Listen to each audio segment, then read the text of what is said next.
Good evening, everyone, and welcome to T.A. Cotton Ford Stadium for tonight's contest between the Greenville Football Lions and the Wolves of Carrollton Ranchview. I'm Bob Muty, along with our videographer, Rebecca Padron. Tonight we have a special guest commentator, the former voice of the Greenville Lions, David GEUS, who will be pinch hitting for Matt Hanson. Welcome back to the booth, David. Well, thank you, Bob. It's a pleasure to be here.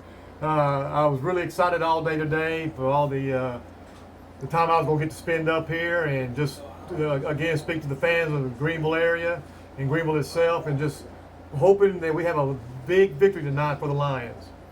I understand you were all over town looking for Dave Campbell's football magazine. I was. You know, when I was doing this on a steady time, we would get those magazines as quick as we could and look through them and highlight and grab a lot of information, but they're scarce these days. I went all over the place, couldn't find a Dave Campbell anywhere. It's probably online. That's my problem. We'll do our best to bring you up to date with respect to the opponent tonight. Ranchview comes into this game 0-1, having lost to Dallas Hillcrest last week, 33-13. The Lions are winless against two very tough opponents, Tyler Chapel Hill and Frisco Liberty. Coach Darren Duke remains confident that this group of players will find their mojo and be ready tonight and for next week's district opener here against Ennis. The Wolves of District 7 4A Division I have several opponents with whom the Lions are familiar, including the Turtle Tigers and Paris Wildcats. Other district foes for the Wolves include Kaufman, Anna, Melissa, and Argyle. David, that sounds like a pretty tough district to me. It really is. You know, Argyle, if you know anything about schools closer to Fort Worth side, they're pretty tough. Paris has been good for quite a while, and Terrell, you know, always has good athletes, and they're always going to be tough. So Ranchview knows what it's like to play some hard-nosed football. And Greenville needs to get ready tonight, but boy, we need a victory in the worst way, Bob. No question, no question. Getting back to that 7-4A district, four of those teams are 2-0 thus far already. Anna, Argyle, Kaufman, and Terrell. So Ranchview certainly going to have their hands full when they get into district play. Ranchview has a playoff history which is really rich, and I was surprised. Up until last season, the Wolves had won 8 out of 10 by-district championships and actually won area in 2014-15.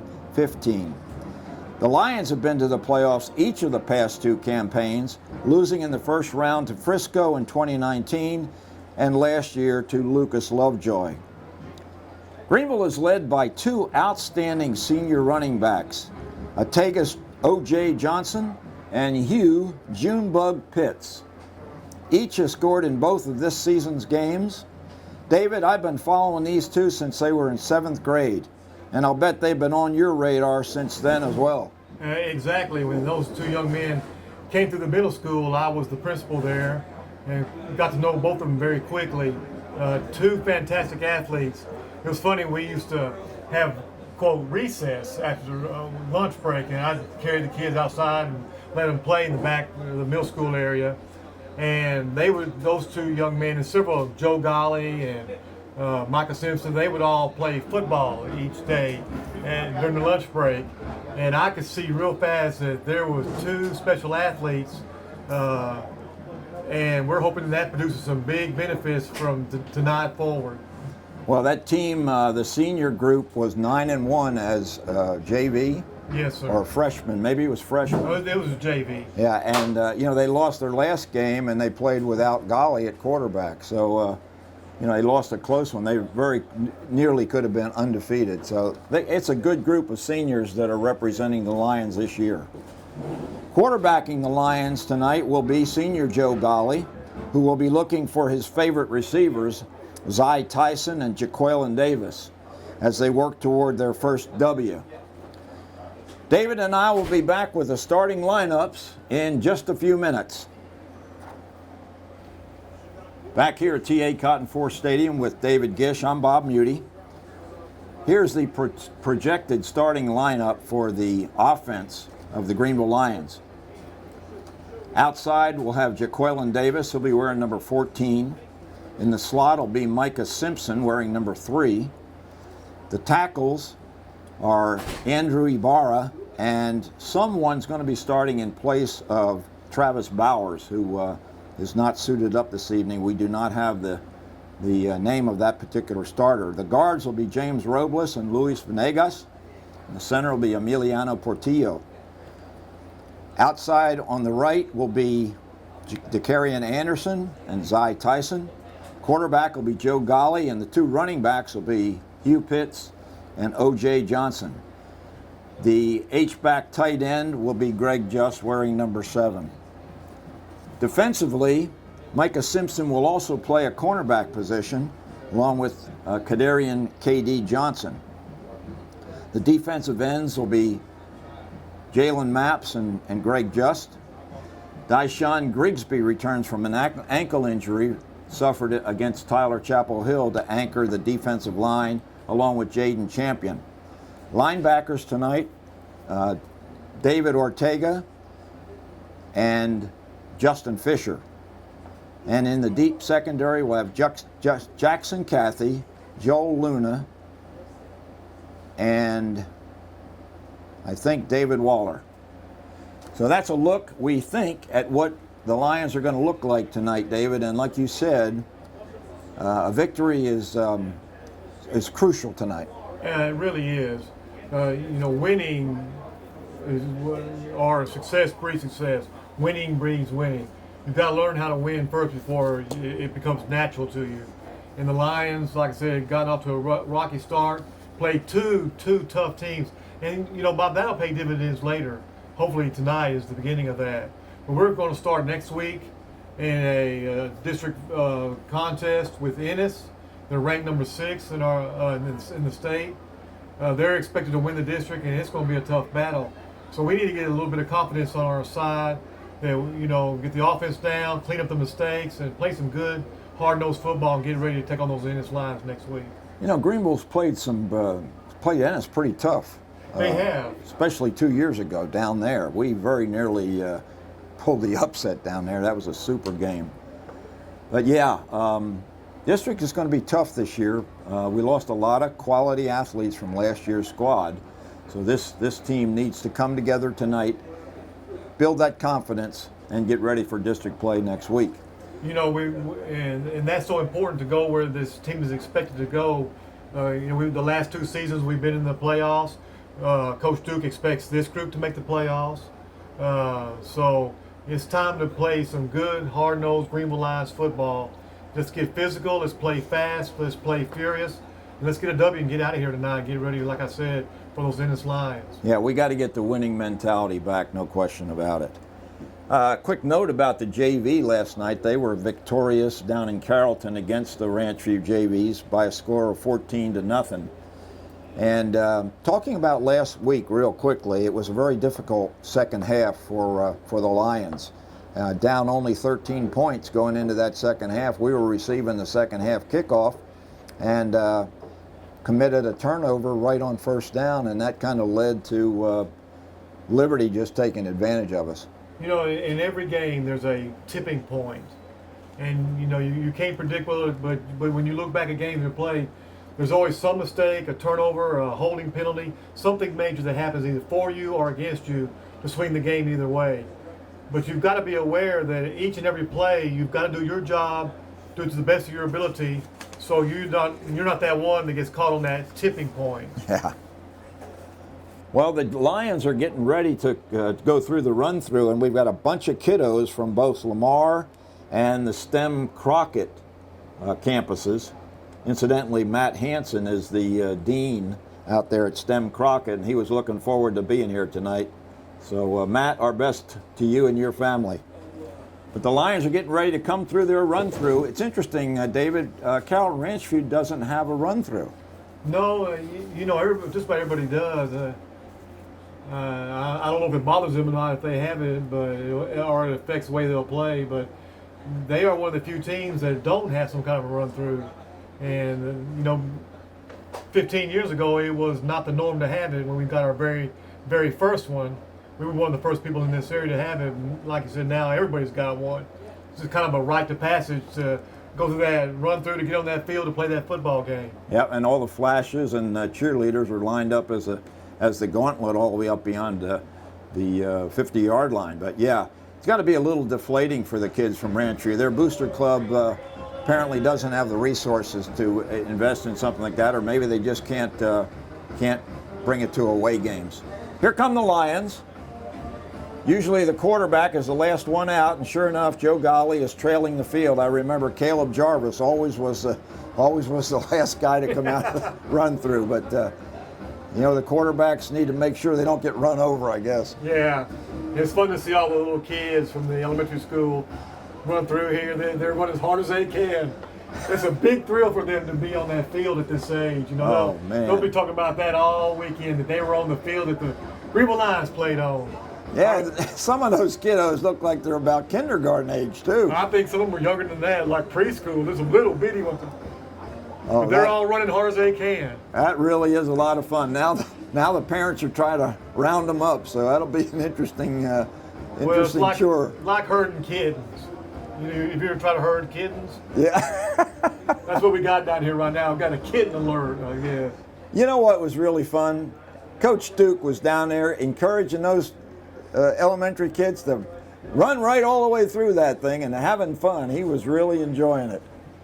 And that's nice to see that somebody of his position would be that concerned about those elementary kiddos. Coach Duke has been that way since I've known him. He was bound and determined to get a solid PE program in the elementary campuses when he first came here. And I think we're going to go ahead and pause now for the Pledge of Allegiance and the Star Spangled Banner.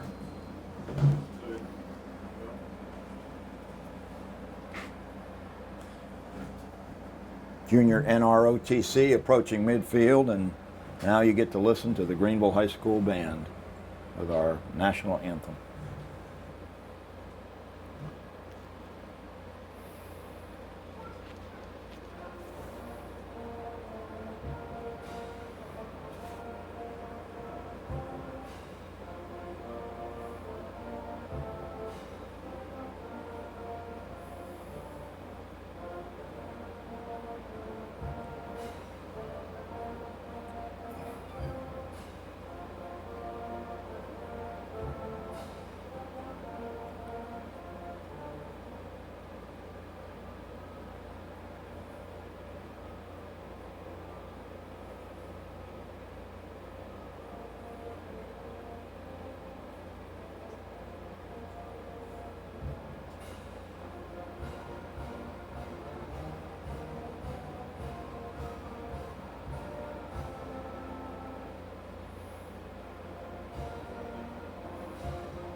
And as the band finishes up, the ROTC cadets raise the flag at the north end of the end zone here at T.A. Cotton Ford Stadium. Beautiful night for football, David. Oh, it's beautiful. I was just going to say, it is so nice tonight. There's a gentle breeze out of the south, but the air is dry. Not that, super moist air that we've experienced the last 2 Friday nights. I will say it's dry and crisp, but it's dry. Hopefully the crisp part will come in about 2 or 3 weeks when it really starts becoming football weather. We wear a jacket or a sweatshirt to the game, but very nice night, Bob. Captains moving to the center of the field. David Ortega, Emiliano Portillo, Bryson Maps, and Jackson Cathy will represent the Lions and we'll try to get the numbers of the captains for Ranchview. I think I see a number 55 down there. That's Nathan Pake. And 77, I believe. 77 is Kellen Battle. And I can't see the other. I think maybe 36 or 16. Something like that. And they've got a guy, apparently a starter, who's not dressed tonight, so apparently the injury bug has hit Ranchview as well. Probably a season that's gotten hurt. We've noticed that, as I mentioned, Travis Bowers is not suited up tonight. We also have Connor Martin is not going to be suited up. Gage Blue is still got a gimpy knee, so he's not going to play. And number 72 for Greenville. Yeah. But I was going to say Davis. this might be a good time to. You got a few kids nicked up, and I know those young men are very important to the line, especially in the interior offensive line. But okay, here's the call. Looks like Ranchview is going. They defer. Ranchview wins the toss, they defer, so the Lions will be receiving from the north end of the stadium, so the Ranchview kicker will have the benefit of that south breeze you talked about a minute ago, David. Yes. Real quickly, one note about last week's game. A highlight for the Lions was the play of O.J. Johnson, the running back, who went for 166 yards. He had 2 runs, David, one a 61-yarder for a touchdown and another 42-yarder. So O.J.'s got some speed, he's got some moves, he's got some quickness, and I think we're going to see a lot of that on display tonight. I think we will. He is very fast. I know he runs about a 4.4, 4.5 40. I've never seen him running. He had never run track. Much as I got on him and talked to his mama and his granddaddy about him running track, he promised me his senior year he was going to run. I'll hold him to it, but he does have a lot of good natural speed. And I'm telling you, Junebug is right behind him. Both those kids can really fly. Absolutely. David Martini is going to handle the kickoff chores, and he's going to be kicking deep to the aforementioned Johnson and Micah Simpson. And I think it's Zy Tyson in the middle of the field standing at the 25-yard line in case they get a short kick. And it's an onside kick and played very well by one of the guys up front for Greenville. Let me get his number. I think it might have been Orsornio, maybe? 82, I believe. Sawyer Duke is 82.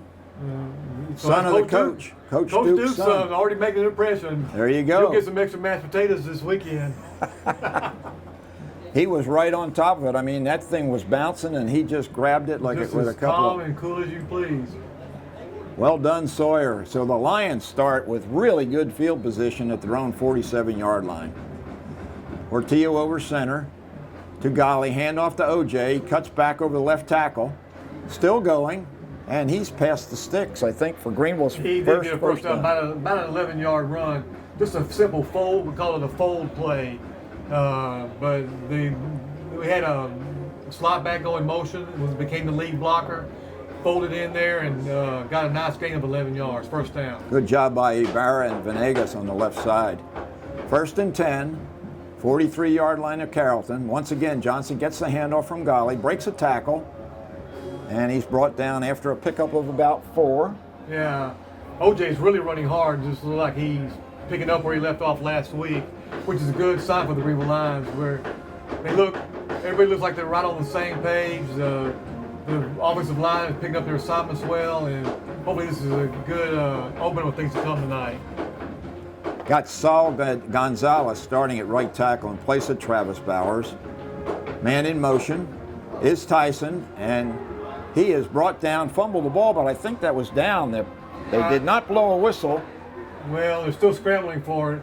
It should have been down. We were running the little fly reverse, and got tackled in the backfield for about a 10-yard loss. That didn't look good. There was a breakdown in blocking scheme somewhere. There was a fumble, but we have the ball, but Bob, we're about 3rd and 23, so long way to go on 3rd down. And Gonzalez was the one who saved the bacon for the Lions at the time by falling on that fumble by Tyson. So yeah, like you said, 3rd and forever, and for some reason they're moving the chains. I have no idea why. It says 1st down, but I know it's 3rd down. Why would they move the chains? Okay, they're going to try to get it figured out. The marker box has got 1st down, but it's 3rd. I think we got a little confusion on the far side of the field, Looking at the scoreboard now, it says 1st and 10. You know, Bob, like I said, we were tackling the backfield, lost the ball. It was a scramble. Oh, I tell you what. Change of possession. That's exactly what I'm sure happened. We lost the ball. They recovered it. They tried to advance it. They lost the fumble. We got it back with 1st down, back at the original line of scrimmage where this thing started. That's a huge break for Greenville. Oh, My man. goodness. To go from 3rd and 23 to each team fumbling on the same play and us retaining it and getting the first down out of it. Yeah, that's try to recap that. I did not see a clear recovery by Ranchview, but apparently the officials did, and Gonzalez, when he recovered it, gives the Greenville first down at their 44-yard line. Golly hands off. This time it's Tyson running out of the running back spot, and he picks up just a couple yards. Yeah, Ranchview that time did really a good job with it. We call it a fast flow. When they see the ball going one direction or the other, the whole team just takes off to cut off the running lanes. And at that time, the defense really did a good job for Ranchview. You know, Coach Duke has talked about using a two-back offense, but typically that second back would be Hugh Pitts, but in that case it was Tyson. Tyson this time's in the slot to the right. Two receivers on the other side. Tyson in motion. That's now. And the ball rolls back to Golly, and he just has to fall on it for about a 4-yard loss. Yeah, that really hurts. Now we're third and about 14. Again, third and long is situation we've got to stay out of. Those get harder and harder and harder to convert. Well, center exchanges are so important, and the shotgun formation does allow for a lot more mistakes, it seems like. Trips to the left this time for Golly. He takes a snap, drops back, has good protection. Finds his man. He overshoots Jaqueline Davis, and I think that was picked off by number 24, Zachary Birdsong for Ranchview. So just a little bit out of the reach of Anderson. That was a very nice play, very well designed. And Golly dropped back on the 5-step drop, read his progressions, fired a strike. Little too much mustard on it, maybe. Jaqueline. Yeah, I've seen Jaqueline make those kind of catches before, but it was a bounce off his hands right into the arms of a Ranchview defender. But as we learned last week, turnovers will eat you alive. Yeah, ball security was a problem in second half last week, and we have an early turnover here. Ranchview's going to set up on their own 45-yard line. Man in motion, gets the pitch. He's hit in the backfield. I think Jaden Champion was in on that, and then he was finished off by Ortega. Yeah, there was about 3 Greenville lines met him at the point of attack and gave him a nice welcome to Greenville ride down to the turf. Good penetration by Champion on that play. 2 receivers left, 1 receiver right for Ranchview, and also in the shotgun formation. Handoff to the running back. He's hit immediately by Dyshawn Grigsby, and yet another loss.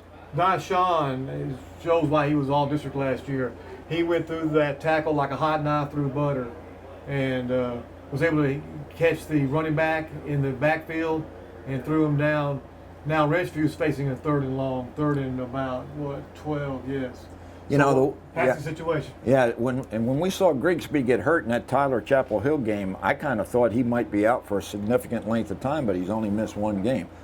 Okay, 2 receivers either side for Ranchview. Quarterback drops back under some pressure, gets rid of it. It's complete, but I think he caught it out of bounds. Yes. So nice play by the Greenville Lions, flushing the quarterback out of the pocket to the defense's right-hand side. The sideline actually becomes a defender also, and it helped us out because the quarterback was a little bit late with his throw. Receiver caught it, but out of bounds. And it only would have been about a 2-yard gain anyway. Yeah, quarterback for Ranchview's Wolves is Andrew Erlenbosch. So Ranchview in punt formation. 1-man late blocker coming into the scheme, so Ranchview a little bit out of sorts here. Play clock down to 4. Bad snap, bounces. Oh, man. Punter gets it off. It's a high kick. A lot of leg into that one. It's going to bounce. Bounces to Johnson. I'm not sure that was Johnson, actually. It might have been Simpson. Yeah, number 3. Yeah, Micah Simpson. He's brought down quickly. Looks like they're going to spot the ball at about the 14, Dave. Yeah. Tell you, Ranchview, that was a pretty lucky break for them. There was a bad snap, and the punter took a moment to get control of it. If we had had a full rush on our block, I believe we would have been able to get to him, but we were playing a return, so he had time to get it off, and Micah made a nice recovery and first down on our 19-yard line. Joe Golly in the shotgun position. Hands off to Johnson. Lots of room to run, and O.J. moves forward for a pickup of about 7 before he's brought down. And that was just a little trap play right up the middle. He hit the hole quick. Lineman did a good job with the cross block. O.J. hits it and gets about a 7-yard gain. So nice job by the offensive line. We'll call it 2nd and 2. Ball spotted at the 22-yard line. Senior Joe Golly takes a snap. Has Johnson on the handoff again. More room to run, and O.J. goes beyond the sticks for another Greenville first down. He's got good moves when he gets into traffic. His legs are going one way, his head and body is going the other way. It was kind of like, what was that guy's name back in the day? Don Elroy, Crazy Legs hurt. Crazy Legs for the Rams. Yeah. Yeah, man. Is it Elroy or something like that? Crazy Legs. He could run. OJ's definitely got the crazy legs. He fakes to OJ this time. Pass out to the left. Nice. Complete, and a fumble as the ball carrier hit the ground. Yeah, it looks like they're going to give it to him. It was a nice little play. What they call a run-pass option, an RPO, to Golly's left. I think the receiver was Micah. Well, there's an offsides on the play, so that's going to negate things anyway, so they'll probably take the 5-yard penalty. Well, that's a break for us. I'm not sure they would have called it a fumble. I know in high school, the ground can cause a fumble. And that's what it looked like. He hit the ground, and then the ball came out. But it's all for naught now. We got 1st and 5, so. Ball moved up to the 33-yard line of Greenville now, 1st and 5. Hand off to Johnson, around left tackle. Got some room to run, puts his arm down, gets that extra leg, and has another first down. Man, OJ looks like a man possessed out there. I mean, he is lowering those shoulders and bouncing off tacklers, stiff arming. Well, I think the best part about it is he's getting room right at the line of scrimmage. He's able to penetrate a yard or two before the opponents can even get a hand on him. Golly takes a snap. Hands to Tyson around right end. He's got lots of room. Down to the 40, the 30, and he's tripped up from behind down at the 24-yard line. Zy Tyson really nearly broke that one. Yeah, that was really a beautiful play. It was they trapped the defensive end on the right-hand side. Tyson followed his blocks beautifully. He was able to outrun the almost the entire defense except one man for the Wolves. Hand off this time to OJ. OJ, not much running room that time. Yeah, good job by Ranchview sticking it up in there and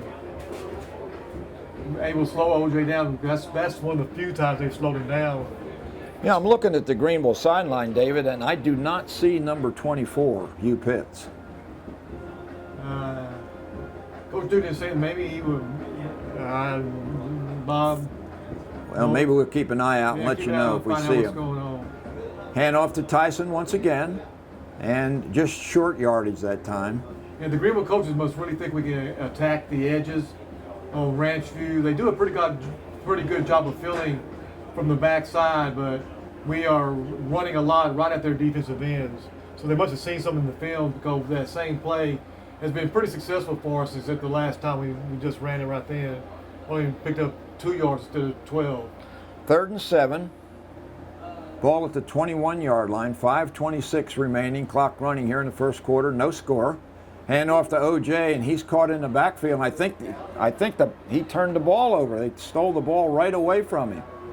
Bob, I think you're right. There was an outside linebacker was blitzing. The perfect call to that play we just ran.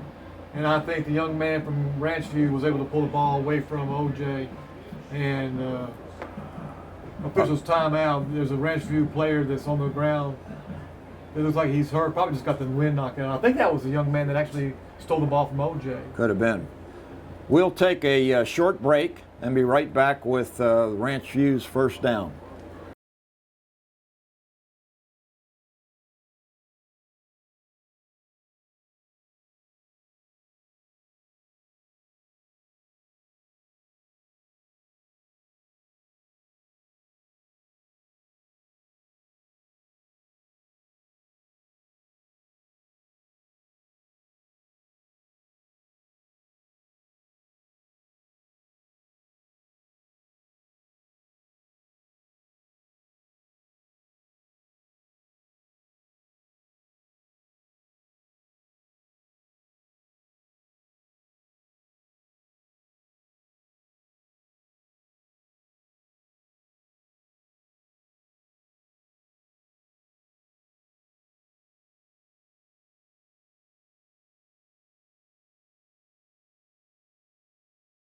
Okay, the injured player was Chris Kelly for Ranchview, and I think indeed he was the guy who made the, actually just took the ball away from Odegus Johnson, who ran into defenders before he really got a handle on the ball. So the second turnover by the Lions results in a good field position once again for Ranchview.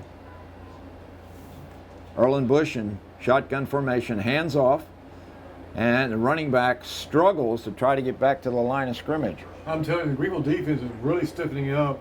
They're playing very well right now. They're holding their positions. They're playing their gaps.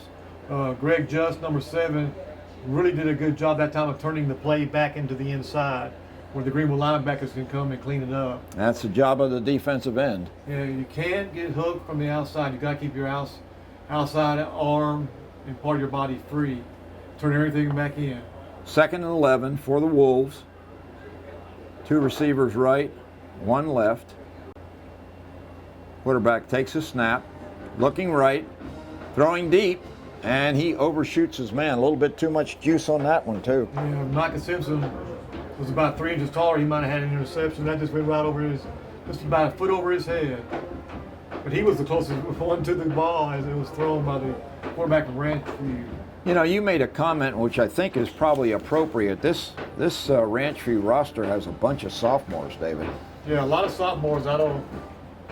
We haven't identified all the starters yet, what grade they are, but on the roster itself, it's probably would be about a third sophomores. Yeah, and So the quarterback is a sophomore. So he's a big kid. He looks like he's about 6'2", probably weighs about 175 pounds.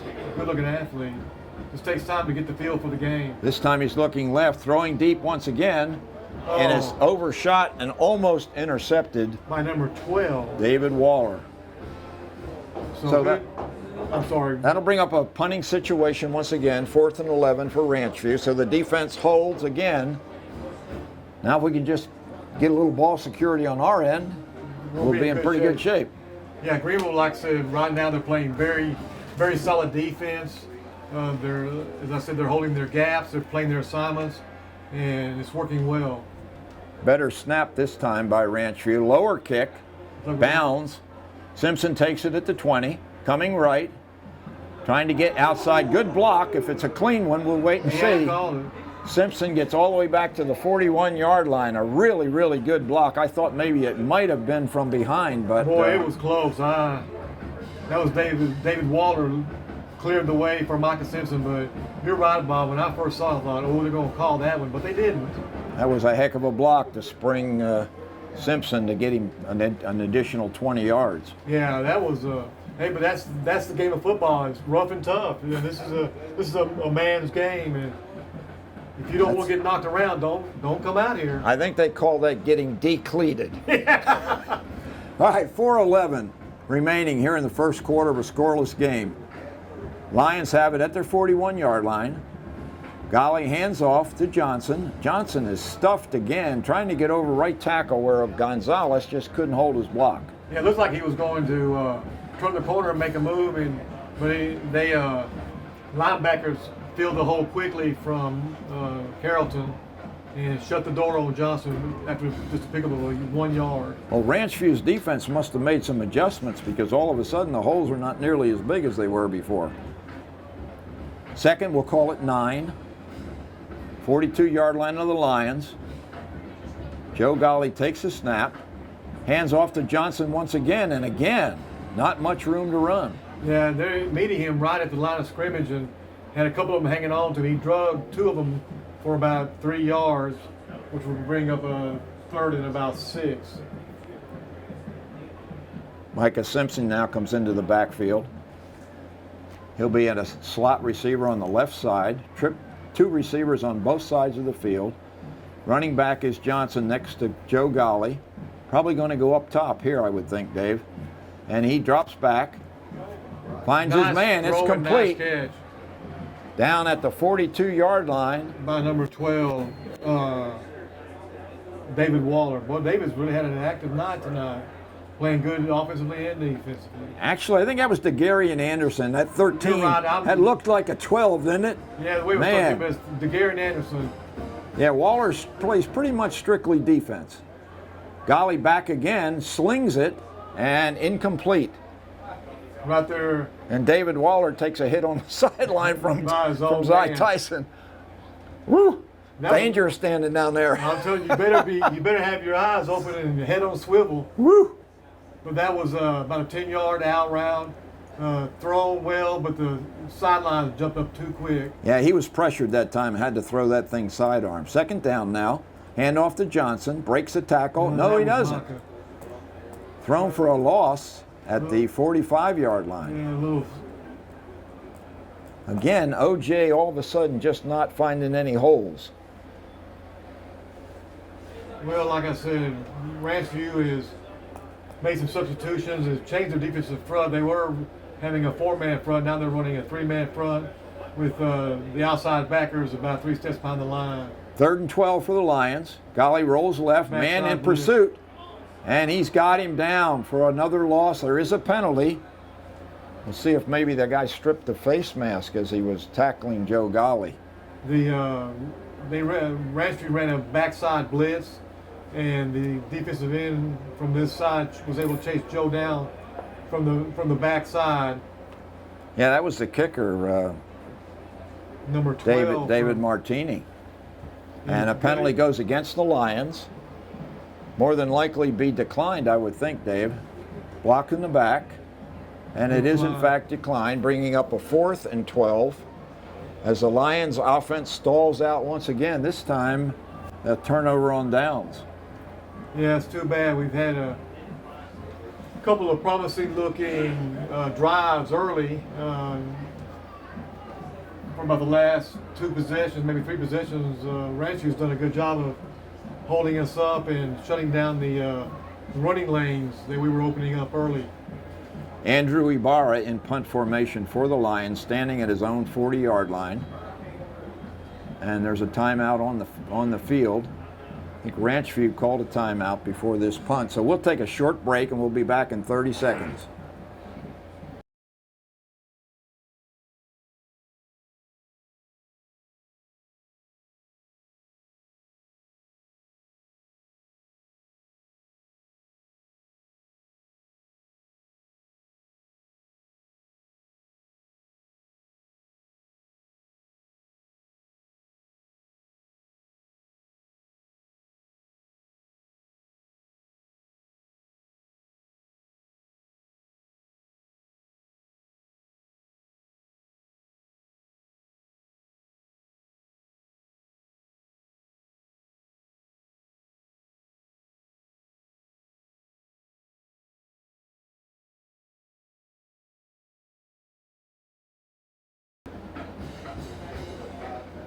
Okay, back here with the Lions in punt formation. 1:57 remaining in the scoreless first quarter. Ibarra about to take the snap from Hunter Waters. And there's a jump on the defense, so that might be an offsides. Ibarra gets the kick away. Oh, it's on the ground. It's caught and fumbled, but boy. recovered by the receiver. Boy, Ranchview got lucky. Number 18 is happy about that. Nico Shelton tried to make a shoestring catch on that one and was fortunate enough to be able to fall on it at his own 21-yard line. So Ranchville will take over right there. It wasn't exactly a muff, but he did touch the ball before he had possession. And I thought Greenville was going to come up with it and have a big break. We needed an interception or a fumble down here. 3rd series now for Ranchview. Greenville did receive the opening kickoff. Here's a handoff and met immediately by Champion in the backfield. There were 9 lines within 5 yards of that ball and about 5 of them on the running back. So yeah, big Jaden had a hold of the running back and he wasn't going to let go. Again, Greenville did a nice job playing their gap control with Gregory Just out here on the end and 74. Jalen Champion plugging up the hole in that right side of the offense. Ellen Bush in shotgun formation, fakes the handoff this time, throws, he's got his man at the 34-yard line. That'll be a Ranchview first down. That's what we call a skinny post, where the receiver goes down about 10 yards and just breaks it in, not quite a 45-degree angle, more like a 30-degree angle, and the quarterback was able to find him for a nice play. Isaiah Lowe on the coverage that time. That's the first down for Ranchview tonight. And they get it via the pass. 1st and 10. Ellen Bush looks right and misses, and Jackson Cathy was right there. If he'd have been looking at that, he might have picked that off. That's what I thought he was. I thought he was going to see it and pick it off. He could, if he did, he'd have walked in the end zone, no problem. Yeah, nothing but green turf between him and the goal line from the 30-yard line. So an incomplete pass result. 2nd and 10 for Ranchview. Both offenses struggling just a little bit tonight. 46 seconds remaining. The clock is stopped after the incompletion. Tighter formation this time for Ellen Bush. And there's a fumble. Lions have it.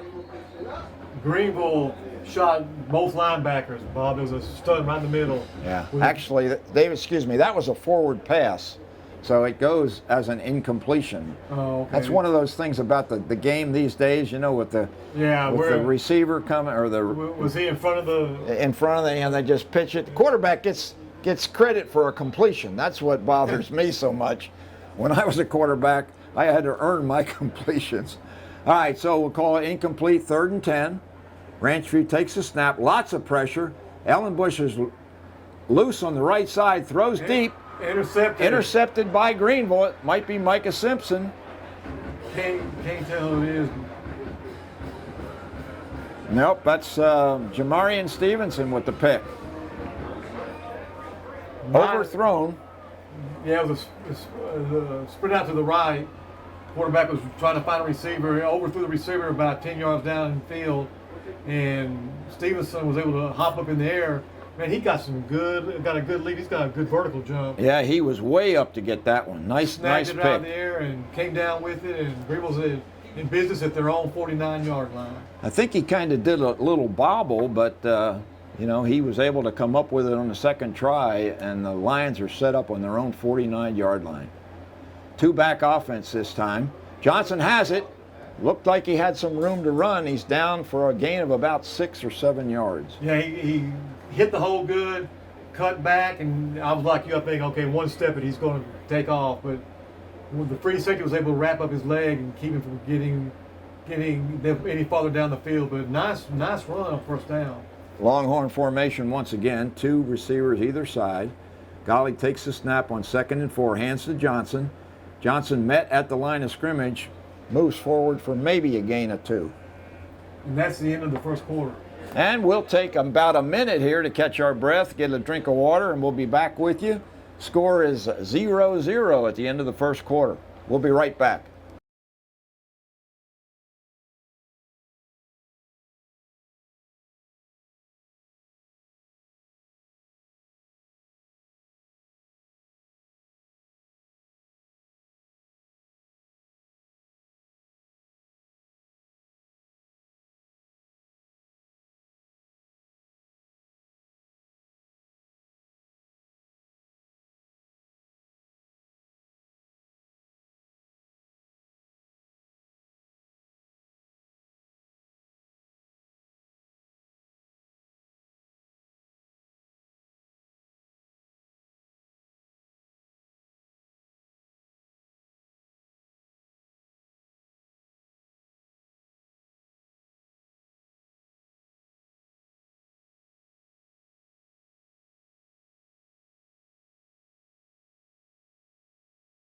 All right, we're back. It's 3rd and 2 for the Lions. Hands to Johnson. He's got lots of room on the near sideline. Down to the 20, the 10, 5, touchdown. Latagus Johnson. Well, we kept talking then. He was going to pop one here in just a second. Sure enough. That's a 43-yard touchdown scamper by O.J. Johnson, and that's just the medicine that the Lions needed, Dave. Took a stretch play, took the handoff on the left-hand side, and just outran everybody down. I mean, there was a couple of kids that had a good angle on him. He stepped through, he hit another gear, and they didn't even have a chance. He went untouched, that 43-yard touchdown. Archer O'Deal now out of the hold of Evan Bennett. Kick is up. and it's good. Nice kick. O'Neill's been pretty solid all year long. So the Lions go up 7-0 on the first play of the second quarter on a 43-yard scamper by Odagus Johnson. And David, you and I were expecting an RPO that time, faking the ball to Johnson and Golly getting that first down. Yeah, I think that would be open, but coaches know more than I do. But I tell you what, Mr. Johnson's having himself he had quite a quarter. We'll be with David Claiborne at halftime and find out what he has for the half. But he's probably somewhere close to 120 to 130 yards right now. Yeah, he might have gotten more yards on that one run than he had in the whole first quarter. Be pretty close. Pretty close. But he's going to be close to 100 yards. Yeah. Right now. Anyway, well-blocked play, excellent execution by the Lions offense that time. And he just needed one step, and he got it, and that was the name of that, too. yeah, he simply outran somebody about the 30-yard line, and it was curtains for Ranchview after that. I don't think Ranchview's ever seen that kind of speed. I'm telling you, those kids had a good angle on them to hit him at about the 10-yard line. And like I said, OJ just hit a fifth gear, and that was the name of that tune. And might as well get the ink recorded that was a 43-yard touchdown for Mr. OJ Johnson. Deep receivers for Ranchview standing at their own 5-yard line, ready to receive the kick from Archer O'Neill. Number 80 approaches, and it's a short kick, taking it to 16, coming this way, and he's wrestled down by number 50, Grayson Rapp. I was afraid that was going to be a blow to the head. It looked like they almost had his helmet to pull him down, but nobody's complaining, and the referees are no flags. But kind of a little bit of a clothesline there by Rapp, but he brings him down and at the 29-yard line. So about a 15-yard return. 11:43 remaining now with the Greenville Lions leading over the Ranchview Wolves 7-0. This is imperative for Greenville. Really needs to shut them down here. Give them 3 plays, get the defense off, and get the ball back and get another score. And start putting these guys away. Might have been offsides that time by the Lions. Going deep once again is Ellenbush, and it's once again almost intercepted by Micah Simpson this time. It's going to be offsides with Greenville. You think the quarterback knew he had a free play? Yeah, I think he did. Watched enough TV. Well, if as a sophomore he realized that, he made a very good choice, because that would have been a big one if he could have completed it. The Greenville line, like I said, just a little bit too anxious on the defensive line. But you witness the offense get a touchdown like that, they get you fired up and makes you want to come out there and get after these guys on the next possession. And Ranchview might have been going on a quick snap, and they might have changed it up just a little. Looks like a different quarterback in there right now. It is a different quarterback. Number 9 hands off to 33, going around the left side. I tell you what, Greenville's really showing some good team speed tonight defensively. Outside linebacker and our cornerback were able to make the tackle on this running back from Ranchview. They was trying to take it out wide, but he could not outrun the Greenville Lions, and they got about a 3-yard loss. Makes it 2nd and about 7. Good job by Kadarian Johnson, I believe, on that tackle. Ranchview set up at their own 32. Quarterback drops back, has his man on a short screen pass, and he loses his footing at about the line of scrimmage. That was a good call, Bob. A screen pass. Greenville's defensive line is very aggressive. They were able to get it set up pretty well, but it was just a bad throw from the quarterback to the running back, and he dropped it right there, and now it's 3rd and long, chance to get this 3rd down and get off the field. Yeah, that was a punter, Jamal Jones, on the receiving end of that pass, but he just kind of lost his footing. Yeah, it was a low pass, wasn't a very good pass. But. All right, trips right. Quarterback drops back, looking deep, has his man, it's Jones, and he's up beyond 1st down yardage. Well, that was a nice throw and a nice catch. That was a long throw all the way across the field to his receiver at about the 43-yard line of Ranchview, but that was a good-looking throw. Yeah, and the junior Jones has his helmet come off, so he's got to sit out at least one play. He's a big old guy. I'm guessing he's about 6'2", might weigh around 230. He's pretty good sized young man. All right, Longhorn formation for Ranchview. First down. Handoff. Again, this time number 33 is just Michael Beard. He's just smothered at the line of scrimmage. That champion in Grisby just clogged up the middle. They tried to do a little fold block, run up the middle, wasn't happening. Looked about like those big rascals from Tampa Bay, the Dominic Sue and Vita. Oh man, those guys are. Have you ever seen a human being that large that can move that quick? They are a force. My goodness. Okay, a little confusion in the huddle for Ranchview. Ellen Bush has got them squared away now. Trips left. Yeah, we've been able to really contain Ranchview's running game so far tonight. And there's a sack on the play. 5 guys in black shirts were all over the quarterback that time, and they bring him down way back around the 28-yard line. Man, that's about a 17-yard loss. I wonder if he was looking to set up a screen pass. I don't know, but he wasn't looking for that. But he had an avalanche on top of him pretty quick. I didn't know that. Was that a blitz or was that just a D line in there? That was line coming in. We had everybody else in coverage. We had 4 on the rush, and they just all got after it.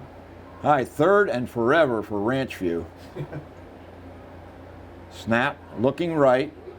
Overshoots his man. He's looking for number 6 that time, Kari Deshay, and the pass falls incomplete. Brings up a punting formation for the Ranchview Wolves. Yeah, Greenville, like I said, they're playing really good defense so far this first half. Very aggressive on the defensive line, able to hold up those blockers, and our linebackers are able to fill in the holes from the backside. And good job so far. Greenville's really looked good defensively. 8:28 remaining here in the second quarter. The Lions with a 7-point lead. Back in punt formation, a different punter this time. That might be Martini. Gets off a kick, bounces at the 40-yard line. Simpson, oh my goodness, Simpson tries to pick it up and very nearly lost the handle. Yeah, and he wasn't going anywhere. There's too many people around him. I'm sure Coach Duke will have a few words of encouragement. Yeah, Coach Cobbin was right there. The defensive coordinator, of course, Simpson's one of his cornerbacks, and yeah, he's having a word with him right now. Leave that thing alone. I mean, he wasn't going to be able to do anything with it anyway.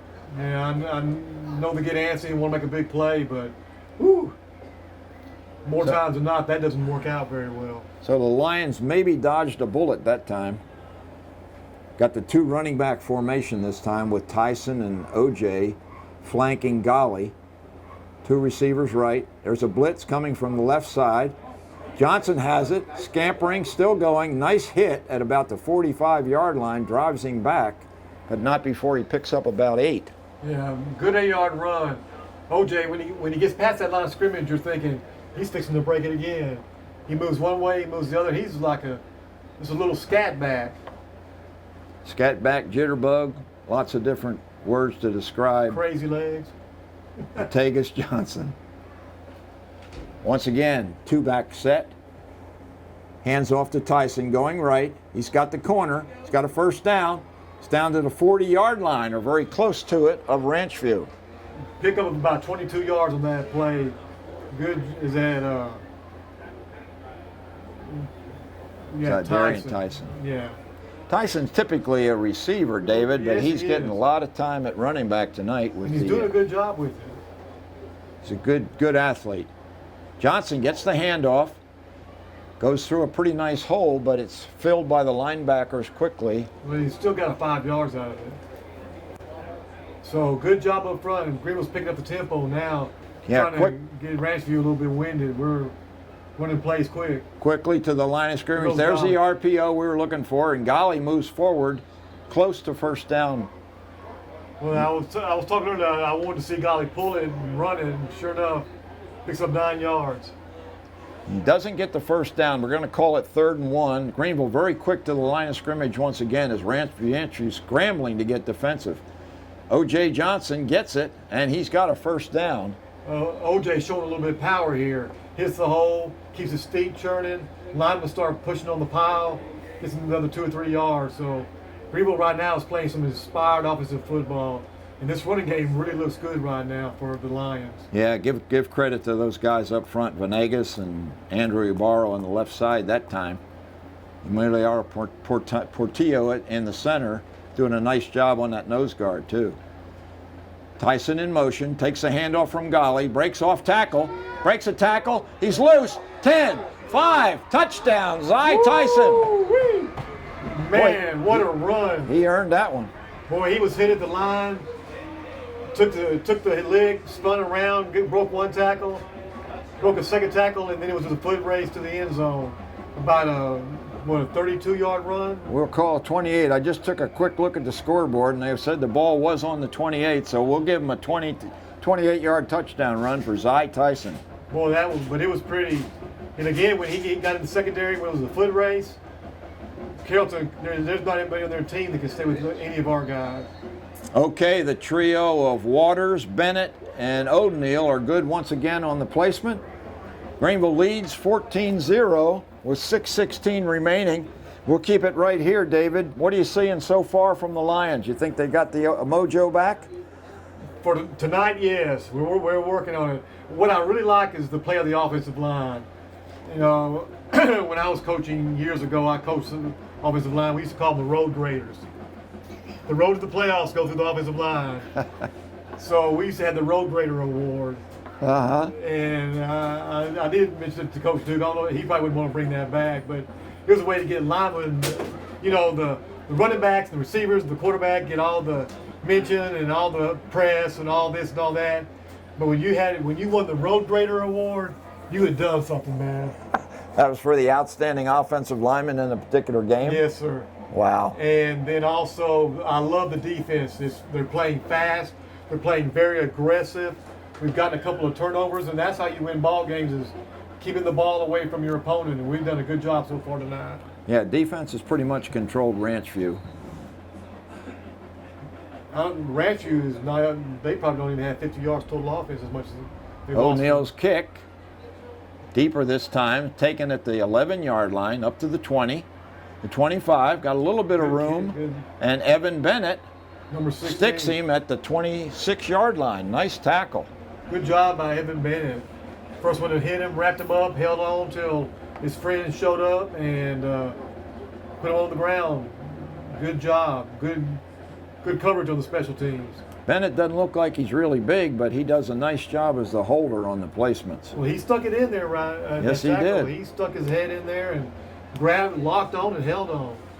All right, Ranchview now first down at their own 27-yard line. 6:08 remaining here in the first half. Greenville with a 14-point lead. Sophomore quarterback Andrew Ellenbush, flanked by two running backs. Loses the snap, and he's got a fall on it inside the 20-yard line. I think he just took his eyes off that one. I think he was trying to read the defense. The ball was centered a little bit to his right. Couldn't handle the snap. He did the right thing, chase it down, fall on top of it.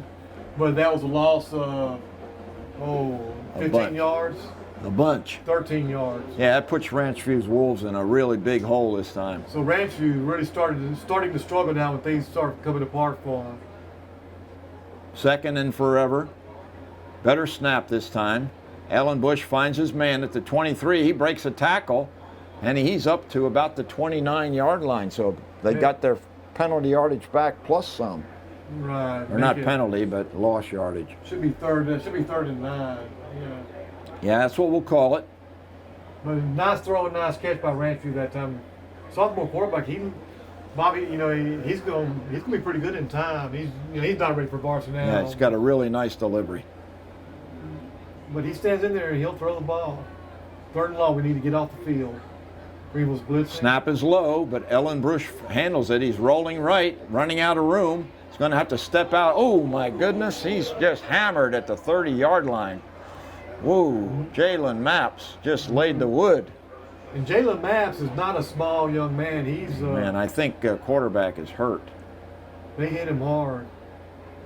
I thought that was a little bit late too, David, and out of bounds. It was surprised. right there. The quarterback is up and moving around, so he's okay. I'm sure that's good. That's a good sign right there, because he was definitely hammered. But he doesn't want to see 54 anymore. I guarantee you that. They're like a Mack truck. Yeah, somebody was hanging on to Ellenbush, and Jalen Maps just came and laid the wood to him. But obviously they were all in bounds. But at our angle, I'm with you. When I first saw it, I thought they're going to get it for unnecessary roughness, late hit out of bounds. But obviously it was a clean hit. But boy, it was kind of knock you back in the last week, I guarantee. It was a hit with a capital H and a capital I and a capital T. Welcome to the Black Lands. All right, 4:49 left. This is punt formation once again for Ranchview. That's Martini back there deep. And a penalty, probably a delay of game if I had to guess. Nobody jumped. Yeah, walking off 5 yards, delay of game. Yeah, Ranchview, like I said, Ranchview is really starting to struggle a little bit right now. Well, a very young team, it would appear. We talked about the number of sophomores. They have a lot of juniors on their team as well, not that many senior. So this is apparently a rebuilding year for the head coach, Terry Smith. High snap over the head of Martini, and he's able to get it off before Jackson Cathy can get there. Good pressure that time by Cathy and I think Isaiah Lowe, and the kick goes out of bounds at about the 31-yard line of Ranchview. Well, again, a bad snap, ball's on the ground behind the punter. He's able to pick it up and get lucky, he did a pretty good job just even getting a foot on the ball. No question. And it hit about the Greenville 30-yard line, began to roll towards the 40. Isaiah Lowe was scooped up right along the sideline. Again, kind of a dangerous play because the ball was going to go out of bounds. But Greenville pulls it up and... Great field position for the Lions now at the Ranchview 32-yard line with 4:39 remaining. We get another score, it's going to be tough on Ranchview because...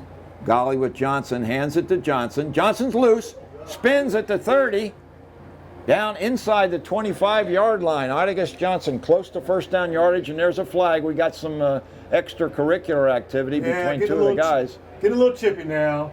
People losing the cool. It's one of our receivers and one of their DBs, and had a little disagreement down there. What do they call it? Had a little dust up, nothing big. Let the boys play a little bit. We do worse than that on the playground when we play against each other. Well, let's see what the call is, if they'll call it offsetting penalties. It was after the play, I'm pretty sure. The game will stand by Johnson. There's a personal foul, unsportsmanlike conduct against Greenville. No, against against Ranchview. Something happened when OJ was taken to the ground. So I don't know, somebody punched somebody or something. Something happened to get all that initiated. Results in a walk-off and a first down for the Lions just outside the 10-yard line. We'll call it the 11, so first and 10 there. Things are going real well right now for the Lions. Like I said, Bob, I'd like to see them cash in here and make it really tough on Ranchview to start making that comeback because we are really taking it to them right now. Johnson takes a handoff, trying to make some yardage off right tackle, and he's pretty much stopped at the line of scrimmage. Yeah, a lot of traffic out there. They were in the heavy formation that time were the Lions, and just not enough push on the right side. Second and 10 at the 11. Greenville with a 14-point lead here in the first half. Greenville going to take their time with this drive, run off as much time on the clock as they can. They've pretty much controlled this game. Trips left. Joe Golly, senior quarterback, takes a snap. Hands to Johnson. Johnson moves forward for a nice gain. Brought down about the 5. And about a 4-yard gain, just taking it right up the middle. Again, the offensive linemen doing a good job with their blocking scheme. OJ had a little hole to get through. Things get pretty congested when you get down here to this part of the end zone, part of the red zone. Yeah, the red zone, the Cowboys will tell you it's tough to score when you're in the red zone. Man. 3rd and 4. Ball at the 5. Once again, Johnson gets a handoff, and he's in the end zone for a Greenville touchdown. That time they ran the same play to the same side. Greenville linemen were able to get out and do a little road grading, and Mr. O.J. Johnson just walks down the road right into the end zone. That one didn't take very long. No, it didn't. Like I said, this is the kind of game Greenville needed to just come out here, get sharp, get some confidence, because next week is going to be a good one. Sawyer Duke late getting into his blocking position for this PAT. Ball is down, kick is up, and it's good. Archer O'Neill's a solid Man, kicker for Greenville. He's got a good leg on him. Really. All right, so that moves us to 21-0 in favor of the Lions. We'll take a short break and get ready for the kickoff in just 30 seconds.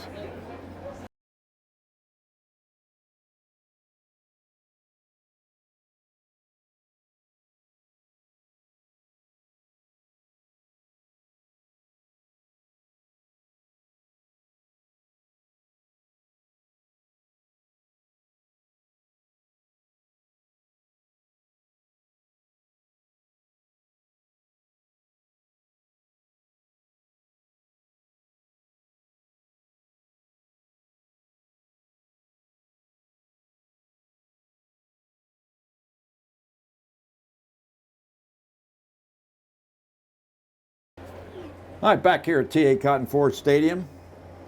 All right, Archer O'Neill with the kickoff. Ball's in the air.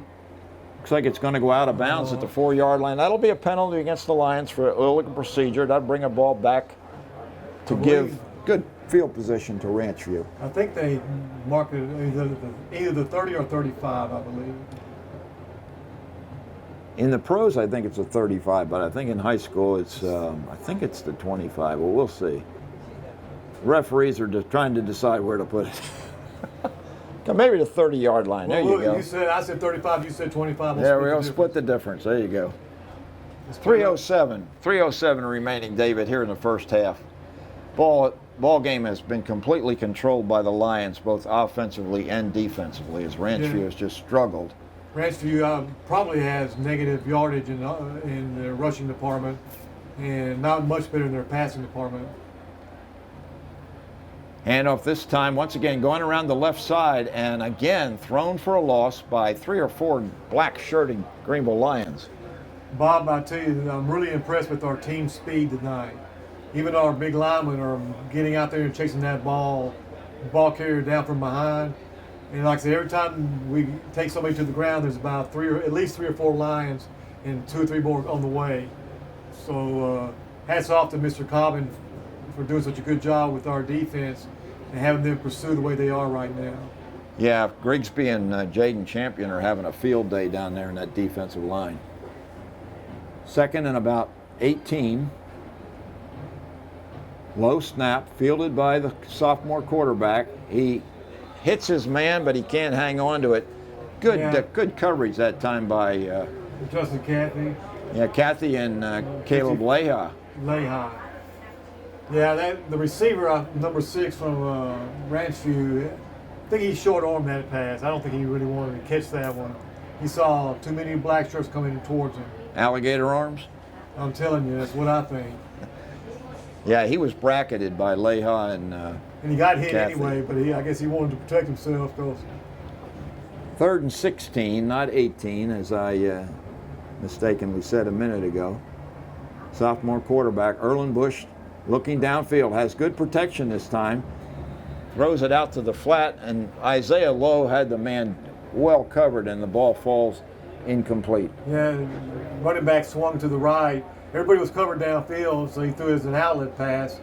The pass was a little bit high, and like I said, Isaiah Lowe was there as a defender, so really no place to go.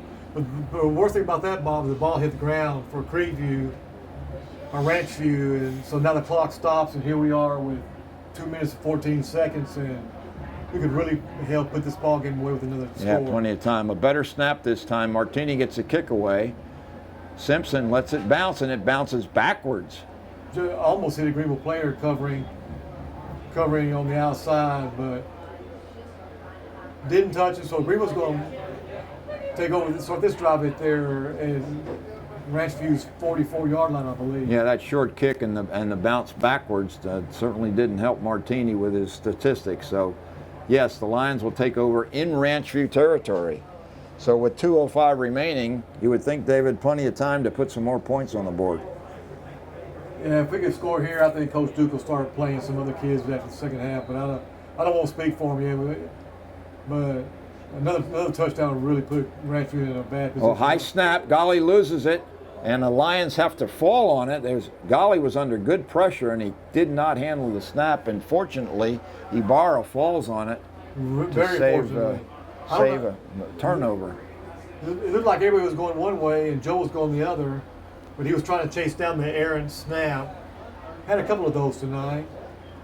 That blitzing linebacker for Ranchview is, had an effect on the defense. Somebody's got to pick him up on the offense, I mean.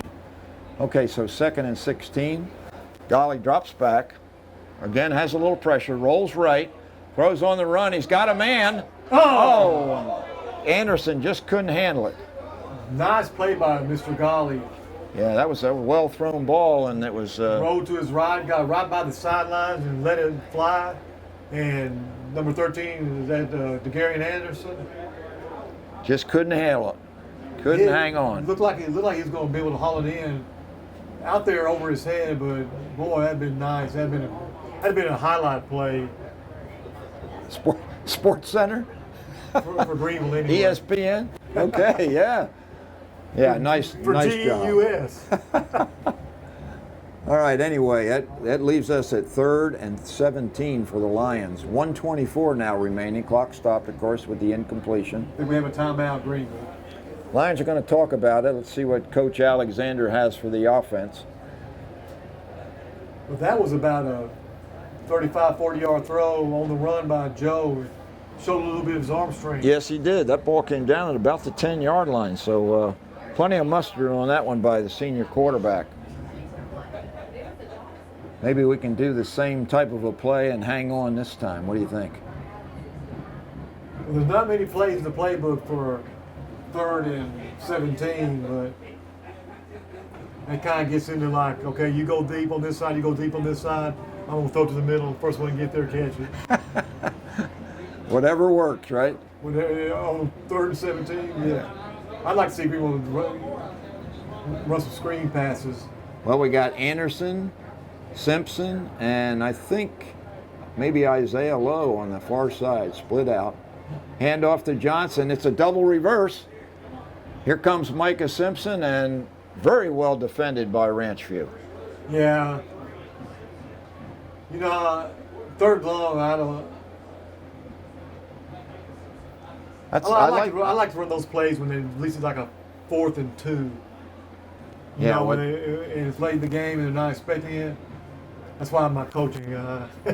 Well, Coach Alexander told me before the season started that we were going to see some more misdirection this year in the offense. That time, that play was almost blown apart by that blitzing linebacker again. Especially when you have 3rd and long. Lions going for it on 4th down. There was a jump at the line of scrimmage, and Golly lets it go again, intended for Anderson. But I believe there is a flag on the play. Let's see. At that time, it was just Anderson just streaked down the sideline. Joe just let it rip. But again, showed a good arm strength, about 3 or 4 feet ahead of DeGarian. But they're having quite a discussion down here now. Well, there's offsides against Ranchview. I didn't see the flag. It looked like they jumped. Well, the Lions will get another shot at it, this time for 4th and 11. And we'll see if we get a similar call from Alexander's playbook. Well, Coach Duke is putting a lot of faith in his defense right now, going for this, because if we don't get it, Ranchview's got the ball at their 45-yard line. I think he has every reason to be confident in his defense, the way they've handled the Ranchview offense tonight. Okay, Joe Golly with O.J. standing right next to him. Trips right once again. Single receiver to the left. Golly rolls left. He has his man down at the 26-yard line. That's Jaqueline. And Davis steps out after a 1st down yardage pickup. Man, that was, again, nice throw by Joe, running to his left. He's right-handed. It's hard to throw across your body.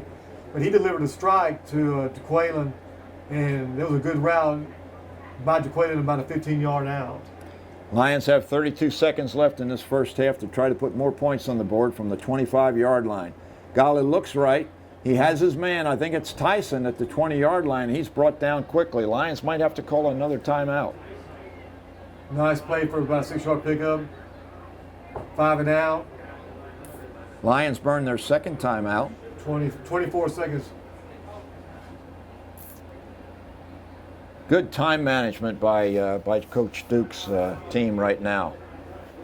They knew they had to get a timeout because Tyson couldn't get out of bounds. Nice defense by two of the defenders from Ranchview. We've got 24 seconds to second down.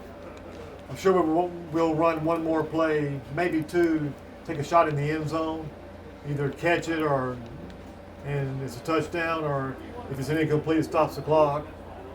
Well, they do have one timeout remaining in the event they want to use it for a field goal attempt. Yeah, that's what I was getting to.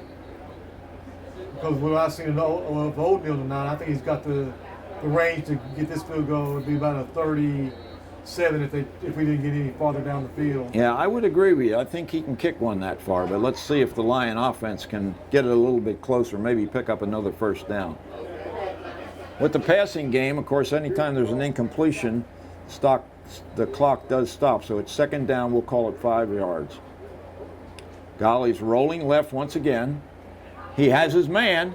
It's Tyson. He could have run out of bounds, David. He gets the first down, which will stop the clock. It will stop the clock. And we still have 16 seconds left. So that only took 8 seconds. And the clock never did stop. Unfortunately for the Lions, that should have stopped. Quick pass this time, and they're going to have to burn a timeout as Simpson makes the reception at the 6. 2 seconds, so. I think our clock operator. Well, it stopped for a second. I guess they restarted once they marked the first down. Well, anyway, there's only 2 seconds remaining, so I think we're going to see the field goal team. And this should be, for Mr. O'Neill, this should be just a nice little chip shot. Well, the difference here for O'Neill is he's at the left hash instead of being right in the middle of the field, so it's going to be a little bit different angle. So let's see if Bennett can get a good hold on the snap from Waters, and we get a good placement, good kick by Archer O'Neill. The junior kicker has been solid this year for the Lions. He's got a, what grade is he in, do you know? He's a junior. Oh, so we got him back next year. He's a good kicker. All right, snap is good, the hold is good, the kick is up, and it's good. Archer O'Neill with 6 points tonight for the Lions. That moves the score to 24-0 in favor of Greenville as the half ends. So a real successful first half of football for the Lions. Well, I like what I'm seeing. Again, I'll talk about the team speed defensively. It's been great. Offense, once they kind of got started, the floodgates just opened and they went right through it all. From the end of the first quarter through all second quarter, Greenville's offense was clicking on all 8 cylinders. Yeah, I think the team speed is. Ranchview's really having a hard time with our team speed. Yeah, there's quite a difference in speed out there tonight. So. And that makes a huge difference when you're, matching up on a football team, because you can't coach speed. You can make somebody faster, but if they're not fast to begin with, there's not much you can do. He used to ask me, can you teach me to run as fast as Henry Neal? I was like, nope. I can make you run faster than you can now, but you're never going to be, you don't have the genetic predisposition. Yeah. Henry Neal, boy, there's a name from the Greenville past. Of course, David coached Henry when he was state champion in track and had the state record. Maybe still has it, does he? We had it for 30 years. It was broken not this spring, but the spring before last. Okay. The spring of 19, spring of 19. It was broken, but he had it for 30 years. Wow.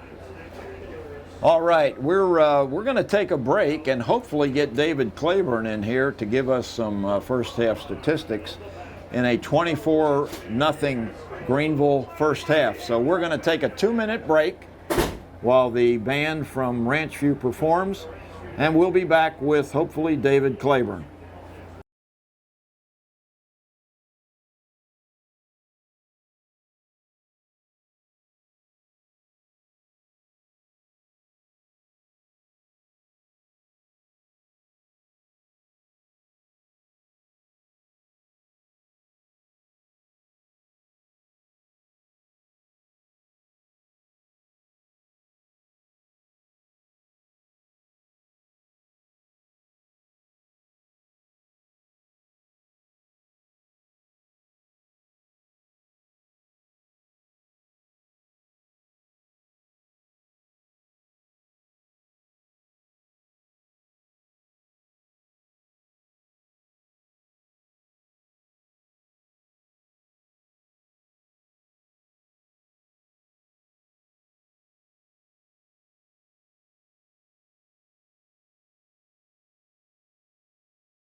Okay, Bob Muty back here at halftime. 24-0, the Lions lead. And I've got David Claiborne here. And David, apparently Ranchview had a little bit of problems tonight. They look like they're kind of overwhelmed. It's a 4A playing a 5A. Yeah. And Ranchview 2 years ago was a 9-2 playoff team. Last year they didn't win a game. They hadn't won one this year. Yeah. They only played once. It looked like a team that hadn't played a whole lot. Looked pretty inexperienced. Yeah, they're young, and the execution's certainly been lacking. But I give credit to Greenville defense too, because they're just overwhelming the line of scrimmage, and they're in the backfield, and they're living up to the TOB nickname Tough Old Boys. Tough old boys, yeah. There have been some pretty hard hits out there. There was one hit on the sideline where a poor quarterback got high-low. I was worried he wasn't going to get up. Yeah, his we were credit as well. got up, but boy, that's one of the strongest licks I've seen in a while. Yeah, that was a whack. So what were the Greenville stats looking like? Greenville stats, I got them with 185 yards rushing and 50 yards passing, 235 total. I have Ranchview with minus 36 rushing, 39 passing. That's a net 3 yards. Wow. So that's tells the overwhelming nature of the game. O.J. Johnson is starting to pick it up. You know, we talked about that last week, how in middle school he would break so many 4 touchdowns a game. Yeah. He had a breakthrough game last year, and I just see a lot more confidence in his running. He looks like about half the plays, he was 1 tackle away from breaking a long one. Yeah. But I got him 126 yards on 19 carries. He's got touchdown runs of 43 and 6 yards. Zy Tyson's had a good first half. Got him with 62 yards rushing on 7 carries. He had that 28-yard run up the middle where he was spinning and dodging tackles. That was a pretty run. Nice run. And then I got him with 2 receptions for 13. Joe Galley passing, I got him 5 of 8 for 50 yards. He's been very efficient. You know, Lions probably should be up 38-0 or so because they had a couple turnovers. The first quarter, both teams just didn't look in sync for whatever, and had trouble hanging on the ball, interception. As long as the Lions avoid the turnovers, they'll put this game away pretty early. You got confidence in them. I got confidence in this game. You and David. I think David Gish feels the same way. They need this one because they got a tough booger bear coming up in the Ennis line. You think? You think, really? When I was in school, and that was back, I'll give my age away. That was back in 1972, 73. Ennis was on my radar back then. Yeah. I was a 5A football guy back then. They call it 4A, and I knew everybody in the state that was good in 5A, and one of them was at Ennis Lions. And here we are, all these years later, they still good. Yeah, they are. And, now, don't mention age around me, okay? Well, Yeah, I don't probably need to mention age around David Gish over there. Well, he's a young buck. What are you talking about? My goodness. Not anymore. Yeah, Ennis Lions. We have the matchup of the Lions next week right here at Cotton Ford. But yeah, we're expecting the sixth ranked in the state. Interesting series because the Lions should have beaten them 2 years ago at their place. Yep. They jumped up on them. Yeah. Ennis had already had a 2-game lead in the district standings with 1 game left. It looked like they put it in cruise control first half. Lions jumped up on 25-7 in that game. And then all of a sudden you saw something, the Ennis Lions came out determined. Yeah. And they ended up winning that game in the final 20 seconds. Yeah. Well, last year they came out ready to play. Yeah. And I didn't think anybody could contain the Lions' speed like Ennis did last year. That was, I had Ennis picked to win state the way they played. Yeah. And, they lost, I guess, 3rd round playoffs. I was a little surprised. I was as well. I thought Ennis could win it all. Yeah. And they're supposed to be pretty good again. Yeah. Okay. They're ranked 6th as of today. Ranked 6th. Yep. But like I said, this has been this way forever. And the Lions and the Ennis have played some interesting games in the past. Lions have beaten them in the playoffs before. Yeah. And it's been an interesting and good rivalry. Well, David, thank you very much for your stats. We really appreciate you coming in and telling us exactly what the details of the first half were. This one was pretty easy to score, just subtract. Did a lot of subtracting. Okay. David Claiborne from the Greenville Herald Banner, thanks very much. Now we'll take a listen to the Greenville Band and watch the Flaming Flashes.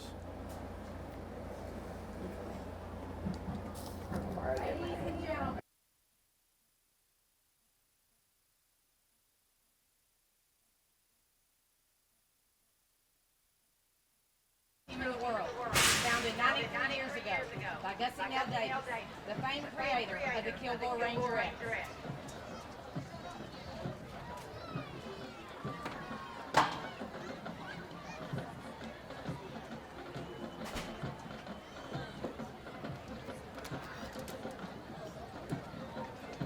Officers for 2021-2022 are Colonel Stella Duke, daughter of GIS Athletic Director, head football coach Darren and Emily Duke. Ivana Hernandez, banner carrier Ashley Allison, daughter of Kimberly and Chris Allison. Major Selena Sanchez, daughter of Mary Cruz and Andrew Sanchez. Major Joanna Estrada, daughter of Liliana and Francisco Estrada. Major Trinity Morrison, daughter of Michelle and Ronnie Welch and Lauren and Jason Morrison. Major Alana Rector, daughter of Natalie Ziegler and Derek Horton. Major Kylie Wright, daughter of Stacy and Justin Wright. Major Gracia Ramirez, daughter of Almanelli Maldonado and Jimmy Ramirez. Outstanding flashes of the week are Jessica Rios and Dana Medea.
The flashes have just entertained you with their traditional high kick and are now featured in the military as the band plays Disturbia.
Colonel Stella Duke, Assistant Flash Director Ms. Deborah Anderson Hodgson, Assistant Flash Director Ms. Tina Mason Pitt Clark, and Flash Director Ms. Lori L. Butler.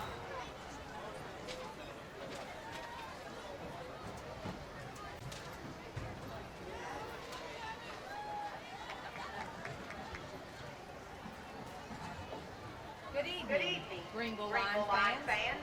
Please help me welcome your Lion Pride Band to the field.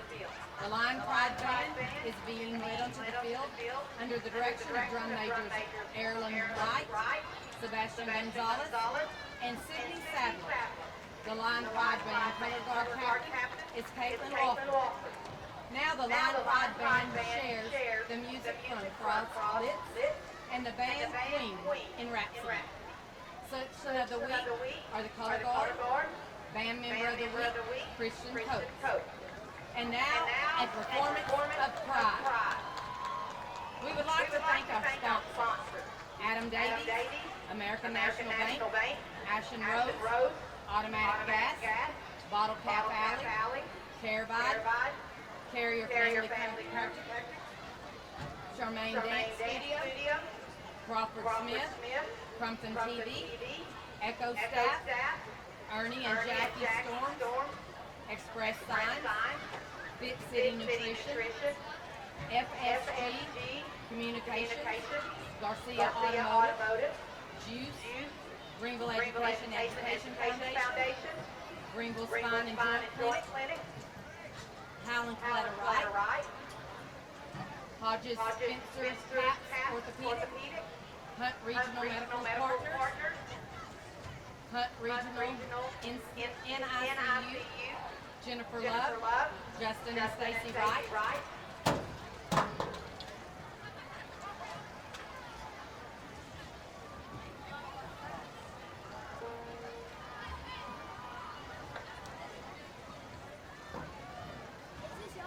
Yes.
Okay, so there you have the Greenville High School Band and the Flaming Flashes under the direction of Stella Duke, daughter of Coach Darren Duke and Emily Duke. So we're about ready. We're about 4 minutes away from the beginning of the second half. Actually, just the Lions are on the field right now in the north end zone, still waiting for Ranchview to make an appearance. Maybe they decided not to come back. Well, they probably do want to forget this first half of football, but we were talking a little bit earlier, looking at their roster, and like I said, a lot of sophomores, so I think there are about a third sophomores with 10, 11 juniors, and 14 seniors, and even one freshman. So it looks like to me they're trying to get their best athletes on the field no matter what grade they're in, but that's indicates a team that's trying to rebuild. Yeah, it's certainly a rebuilding year for Coach Smith, and you can tell by the turnout from the fans on the visitor side. There's just not a whole lot of interest in Carrollton Ranchview football this year. You can see them now walking in the dark through the parking lot. The visiting team here has the long walk all the way from the high school. Must be about 300 or 400 yards. Yeah, I wonder why they're housed up there versus. That's what Coach Duke does to the visiting teams, David.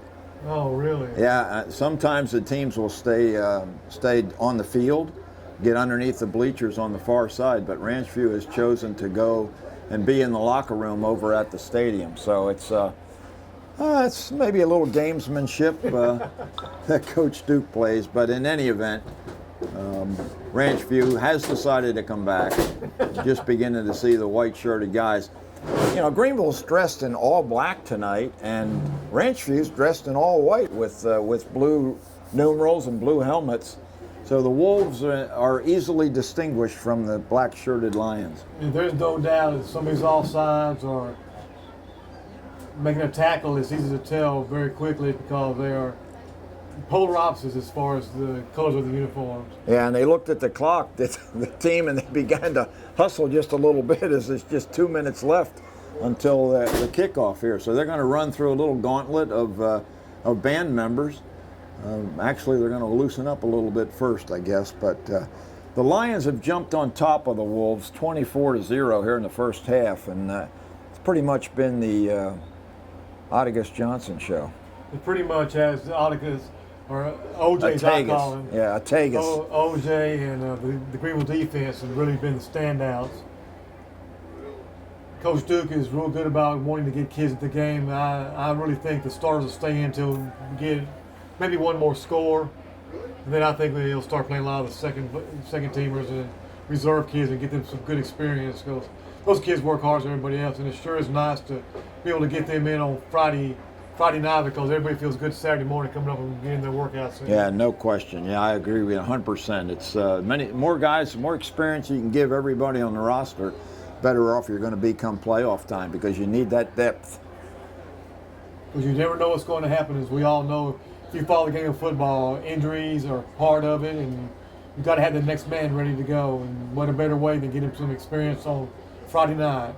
Yeah, well, you just look down on the field. We got the guys that are not in uniform. We see their jerseys. Kadarian Johnson is not playing tonight, and I wasn't aware of that. So, they're Gage Blues down there. We got Connor Davis, and we know Connor Martin and Travis Bowers are both out. And, of course, tonight Hugh Pitts is not with the team. So, there's a lot of guys down there that are being substituted for, so that means some guys are getting some real experience in this first half. And some of these kids that are hurt are getting some valuable rest. Since next week is the first game of district. In our district, Bob, there's a real high expectation that we should be able to make the playoffs. And I know we all want to be in that playoff race. Right now we're in the playoff hunt to get to the playoff race. Right. But it's going to be some expectations. If they're not met, there's going to be some people that are, and Coach Duke will be the first one to say we didn't perform the way we should have. But tonight, if tonight's any indication of the direction that we're going, I'm feeling pretty good about the Lions' chances maybe making the playoffs again because, the coaches of the district had us pick fourth and to make the playoffs. Yep. right behind Ennis and North Forney and Roy City. So we're in the middle of a lot of good competition, and we're going to be able to have our own say as far as what's going to happen with the playoff picture. But I think this team can definitely make the playoffs if things keep going the way they are going for the Lions tonight. Yeah, we'll get everybody back for that Ennis game, and we'll see how we stack up against, one of the best teams in the state. Definitely. Looking back at the first half, the Lions started out, almost like a house of fire with Johnson moving the ball pretty smartly down the field. And then we had a couple of early turnovers that kind of slowed the momentum until early in the second half. Second quarter, first play, 43-yard touchdown run by Johnson kind of got them going. Yeah, second half, we owned the second half, both sides of the ball. And we really did first half too, but we started putting the points on the board. And once those points started, Ranchview has not had an answer for our offense. Yeah. And again, I said this a couple times tonight, but congratulations to not congratulations, but kudos to the offensive line because they've done a very good job this evening. Yeah, both the Lions are controlling both lines of scrimmage pretty much. As we get ready for the kickoff now, beginning of the second half, Archer O'Neill, who registered 6 points with 3 PATs and a field goal in the first half. So nice night so far for Archer. He approaches the ball and kicks it deep. Got a lot of leg into that one, and it bounces through the hands of the receiver and out of the end zone. So that'll be a touchback. It'll be a touchback set up on the, what we figure out a while ago, 25? Yes, sir, on the 25-yard line. They instituted that change in the rules, what, about maybe 5 or 6? Yeah, 5 or 6 years ago. Something like that, yeah. Used to be the 20, now it's the 25, so the offense will get to start with a little bit better field position on any kind of a touchback. There's no wind to speak of tonight, and Archer O'Neill was able to get that ball into the end zone. For a high school kicker, that's pretty impressive kick. Sure is. He's really got a good leg on him. He has grown and gotten so much stronger than he was last year, David. So. Well, this shows he's a very good kicker. Okay, Ranchview on first down, handoff, runs into just a wall of black shirts. Looks like maybe Ortega. Yeah, Ortega was the first one to step in the hole and stop him, and then his teammates were able to help him get him to the ground. But these guys, Ranchview right now is not even making it back to the line of scrimmage before they're getting hit. Yeah, David Ortega just filled that hole real nicely. Coach Duke really likes his aggressiveness. Well, he showed it there. Good play by Ortega. 2nd and 11. Erlen Bush takes a snap, drops back, has some protection. Now Champion gets a hold of him, throws it up. And nearly intercepted by Waller. Champion had a hold of the quarterback, dragging him down. He threw the ball in desperation to the preview sidelines, overthrew the intended receiver and a Greenville player. I think that was that Micah? No. It might have been Waller. I'm not for Waller. sure. Almost had an interception. He made a great play on it. But good job by the Greenville defense again. Yeah, good coming pressure. Out and just controlling the line of scrimmage. Yeah, really good pressure. Greenville's in a 3-man defensive front, and they're getting all the pressure that Erlen Bush wants. 3rd and 11 for Ranchview. Ball spotted at the 24-yard line. Drops back now, rolling left. He's got some room. Throws, and the ball is not able to be caught at the 40-yard line. Yeah, ran a sprint out pass to the left, threw across his body about 12 yards downfield. Played when even close. It was close to the ball receiver, but both of them were out of bounds by the time the ball got there. Yeah, nice defense by Joel Luna from his safety spot. He's able to push the receiver out to the sidelines. So Martini will line up in punt formation, standing at his own 10-yard line. Carrollton's had some problems with the snaps tonight on the punt, so this time it's a good one. Martini gets the kickoff. It's a pretty decent kick. Fair catch called for, but the ball bounces at the 48-yard line and rolls around. It's going to be killed at about the Greenville 47-yard line. So good position for the Lions. They start out 1st and 10 on their own 47-yard line, but this is early to say, but another score we can not say the game's over with, but we can start letting some of these younger players start getting some experience, because I don't think Ranchview is going to be able to catch us tonight. Not the way we look right now. Well, it's 10:57 remaining here in the third quarter. First unit is back on the field. Joe Golly flanked by Zy Tyson and Atagus Johnson. Hand off to Tyson, puts a foot in the ground and comes back, and he is buried for a loss of maybe 2 yards. Yeah, good job that time on Ranchview front line. They had a slant. They were all slanting to the right, and slanted right into the running play, and they had a lot of people there at the point of attack. And so we lost, like you said, about a yard, maybe a yard and a half. So. Yeah, Tyson didn't see anything on the initial hole, so he tried to cut it back and ran into some white shirts. All right, second and we'll call it 11. Tyson now goes out into the slot. Golly talking to OJ. Simpson in motion. Golly gets it to Simpson. Oh. Simpson can't handle it.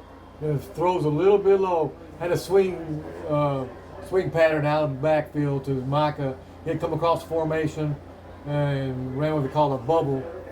Joe threw just a little bit low, but if he had gotten that clean, hit him in stride, he'd have had a pretty good game. But Yeah, Golly was unhappy with himself that time. yeah, that Third was and 11. He might still be running if he had caught that ball. 10:07 left, third quarter, 24-0. Greenville leads. Golly now rolling left. Throws deep. He's got a man. It's Simpson. He's got it at the 10-5. Touchdown. Micah Simpson. Joe Golly with a long throw right in the arms, right in stride, where Micah Simpson, the junior receiver, takes it into the end zone to bring the score. Greenville 30. Ranchview nothing. Great play. That's impressive. Golly threw the ball from his own 40-yard line. Simpson caught it at about the 8-yard line. That was just about a 54-yard pass sprinting to his left, a right-hand quarterback. Good throw, good arm by Joe. Joe's really looking sharp here tonight. Good throw, good catch. Great result. Once again, Archer O'Neill is good with the extra point, and Greenville leads Ranchview 31-0, David. Yeah, Bob, I mean, it's just evident that, they're in a rebuilding phase, and our kids are playing well tonight. I mean, we're obviously a better team than they are, but we're also playing very well.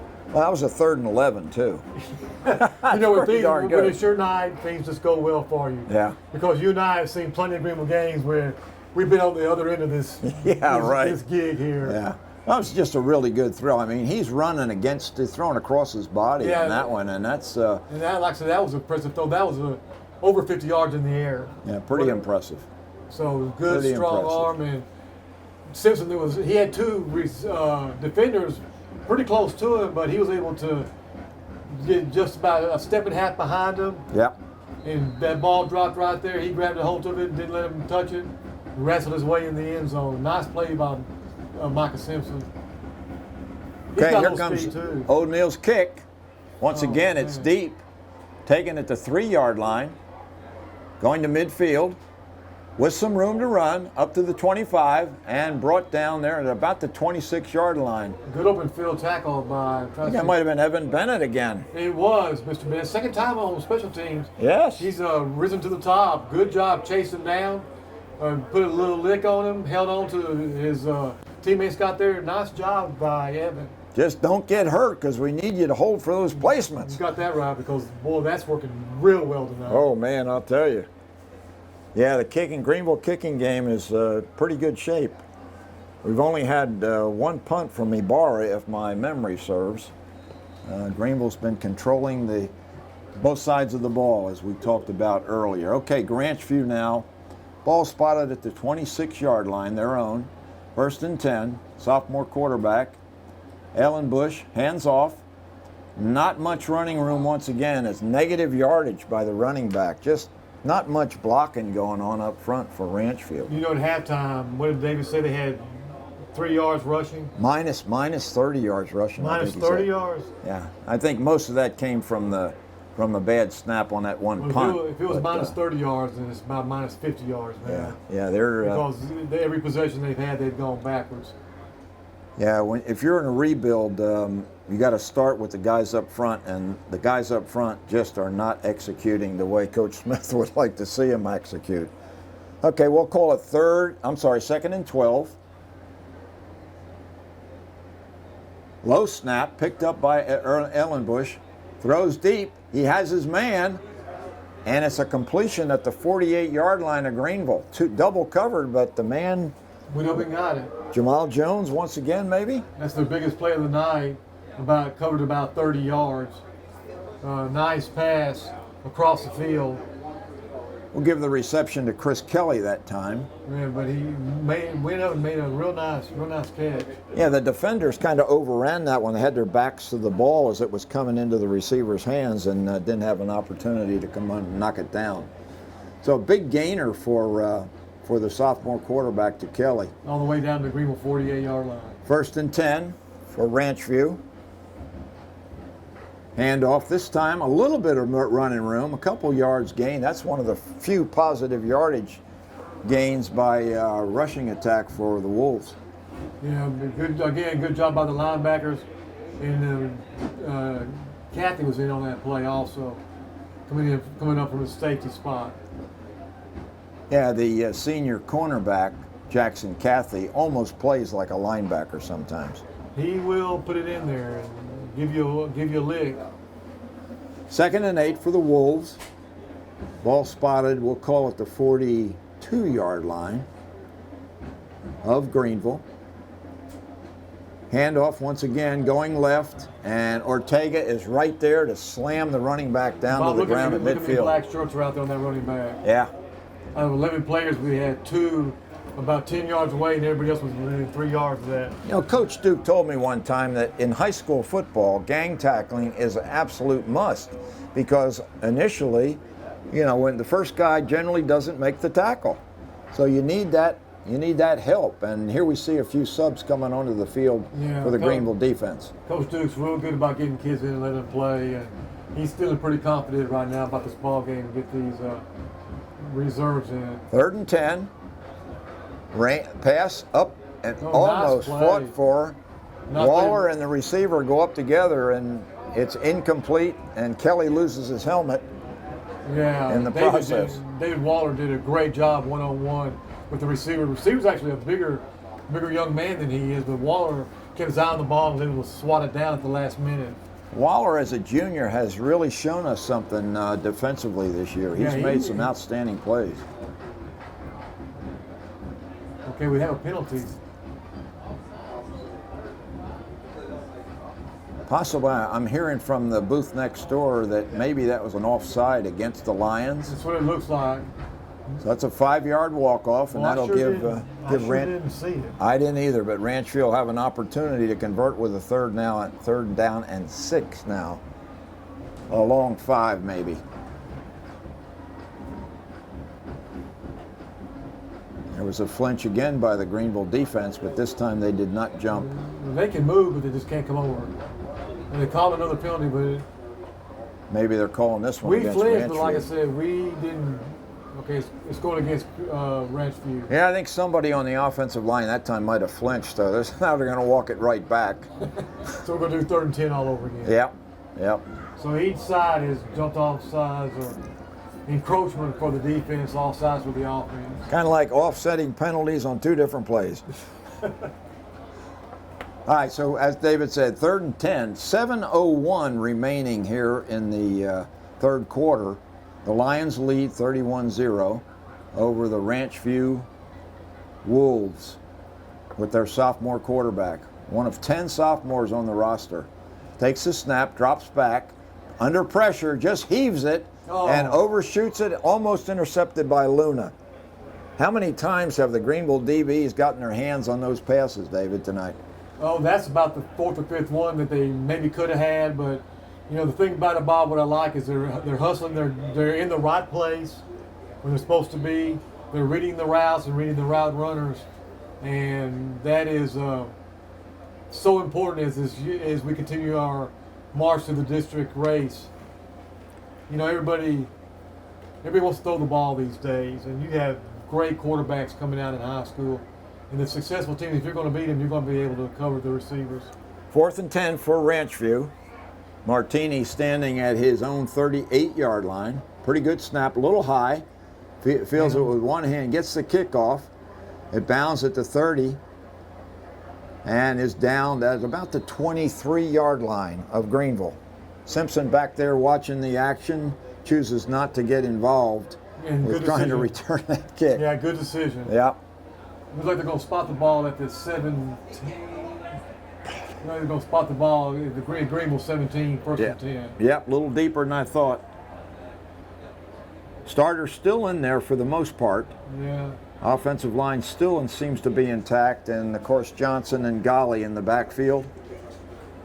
2 receivers right, 1 left. Tight end formation here as Justice lined up. Gets a block for Johnson. Johnson's loose. He's down to 40, 50, 40, 30, 20, 10. Touchdown, O.J. Ortegas Johnson. Oh my gosh. 83-yard touchdown run. Woo! Just a quick hitter, fold block on the left-hand side. Offensive line did a great job. He ran through the hole, made one move to the inside, broke it back outside, and he showed his speed. There was a defender closing on him at about the 30-yard line, but by the time they got to the goal line, he was about 10 yards behind him. I don't think there was any catching O.J. on that one. Not tonight. Well, that's the longest one run from scrimmage this year for Greenville. 82 yards for O.J. That puts him well over 200 for the night as the Lions line up for the PAT. Once again, Waters, Bennett, and O'Neill. Sounds like a legal firm. Successful on the PAT, 38-0, Greenville leads. We'll take 30 seconds to catch our breath.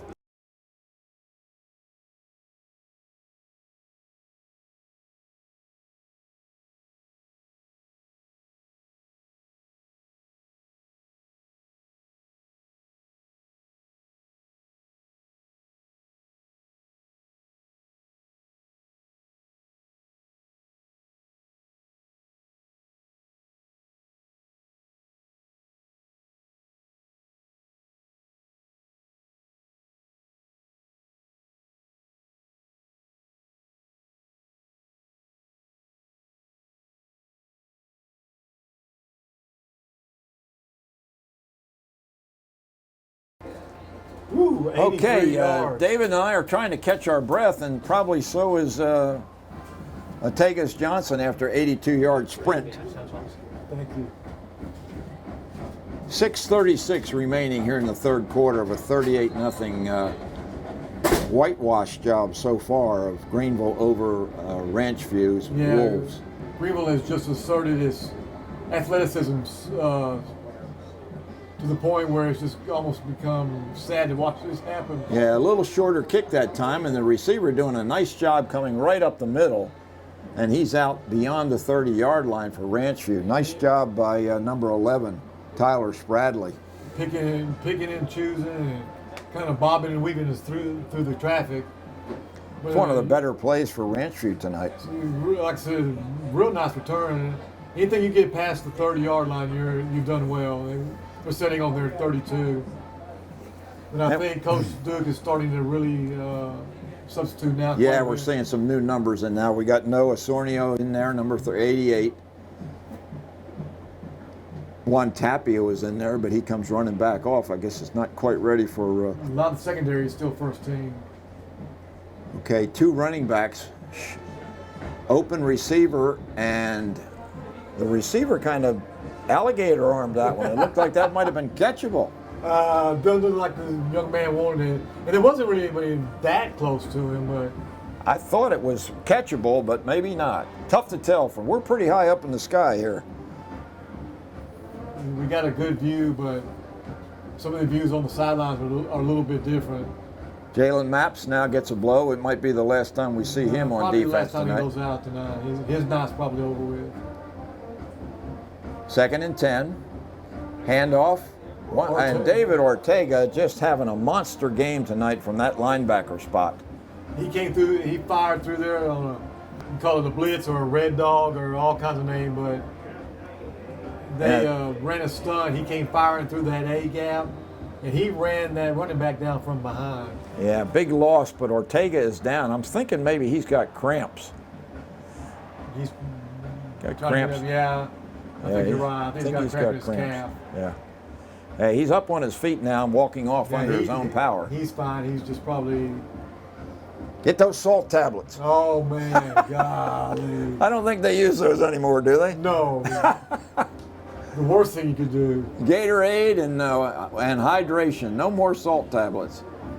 I'm dating myself, David. Well, I got in on a little bit of that too. They had those yellow salt tablets in those Yeah. big old containers. Woo! Get a handful and take them, boys. That's right. Yeah. Get rid of those cramps. That's the worst thing you could have done. 3rd They and didn't know that 16. back then. My gosh. Wolves in a hole once again offensively. Ball spotted at their own 26-yard line. And Matt Hansen texted me, he says, pickle juice. Yeah, that's the old Philadelphia Eagles trick. All right, there's a snap on 3rd and 16. Running for his life is Erlenbush. He gets the completion, but the receiver slips down at about the 32-yard line, so that'll bring up a punt. Boy, number 12 was running for his life. There was personal foul. Roughing the passer. roughness. Yeah, roughing the passer. But number 12, the quarterback, was running for his life. Had about 4 Greenville defenders right on his tail, right on his heels, chasing him down. He did a pretty good job and got the ball out of his hand and made about a 6-yard completion. Got Caleb Lehi limping off the field with some kind of a lower leg injury. Hopefully he's not hurt too badly. And Jalen Maps is back on the field. I suspect that might have been one of the subs that might have got a little over aggressive there on that late hit. 15-yard penalty against Greenville was the first down, the ball on the 41-yard line of Ranchview. So Ranchview gets a break on the penalty. Low snap once again, handoff to the running back coming right. Got a little bit of room. Whoa. Loses a handle on the ball. Just flat dropped it, David. Well, I'm going to tell you Woo. what, Micah Simpson was coming in there like a rocket from his cornerback position. That young man said, I'm going to try to go around him, and ended up dropping the ball, Bob. Yeah, Kari Deshay very smartly jumped on top of that loose ball, but it results in a loss of about 3. So 2nd and 13. Ranchview just struggling to get out of the gate.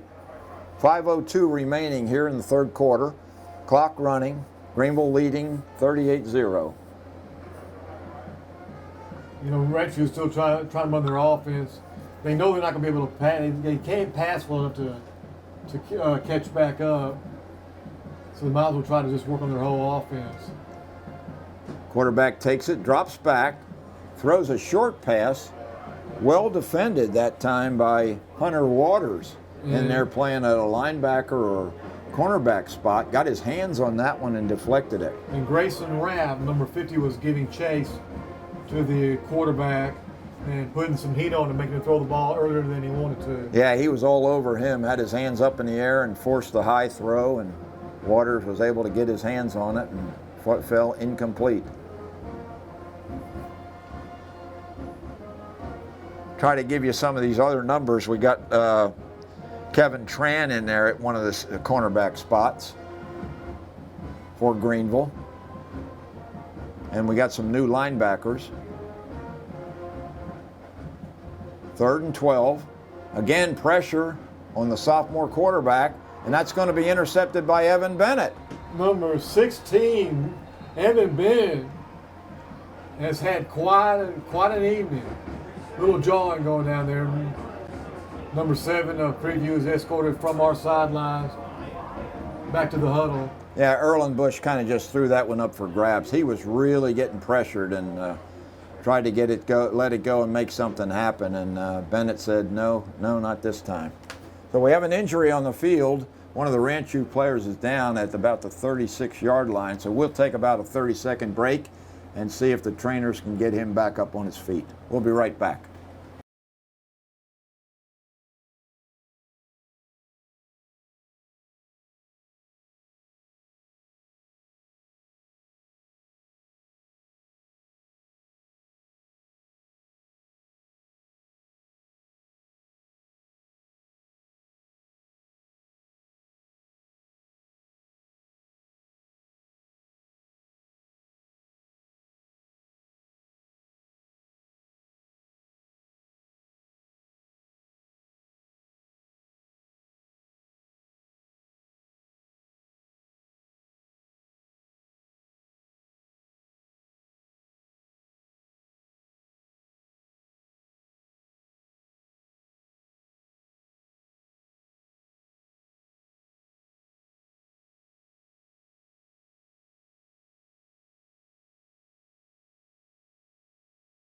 we're back here, and Number 55, Nathan Pake, is the injured Wolf.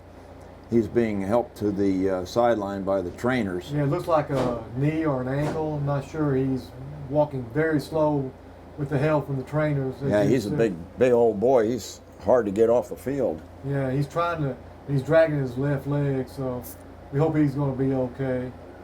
But it doesn't look too good for him the rest of the night. But Greenville takes over on offense on the interception by Evan Bennett. And boy, Mr. Bennett has really had a good night tonight. He Bob. certainly has. He certainly has. 2 nice plays on special teams. An interception here late in the game or late in the third quarter. Yeah, junior wide receiver, defensive back, and a key cog in the kicking game for the Lions as the holder.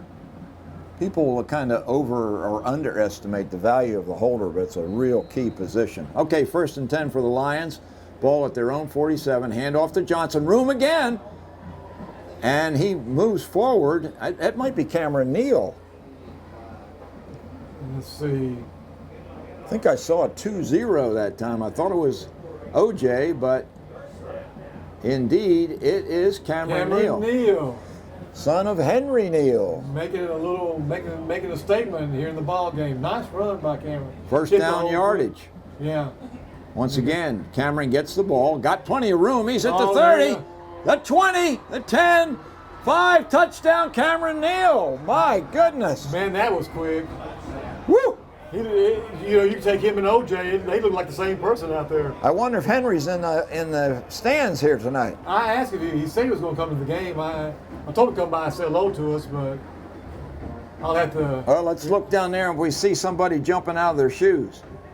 Oh, Henry, he'll keep it real cool, but he'll find me here in a second. If Oh, he's wow. here.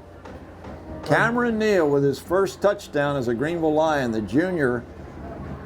Well, that drive was. That's about a 40-yard run for a touchdown there. That drive was about 70 yards in 2 plays. And the kick is good. O'Neal converts once again out of the hold of Evan Bennett.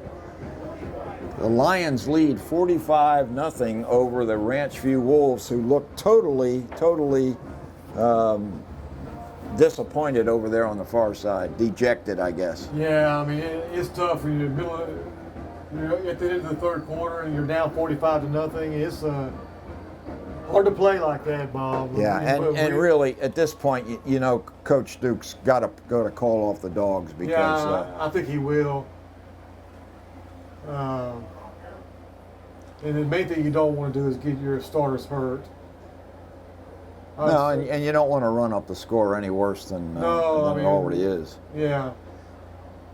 4 minutes and 4 seconds remaining here in the third quarter, and the way the Lions are moving the ball, you know, they could probably score at will for the rest of the game and put up as much as 80, but that's not something you want to do. Yeah, there's no reason to do that. No. We made our statement, our kids have gotten their work, and now just let your reserve players play, rest your first teamers, don't get them hurt, and have a good week of practice and get ready for next Friday night.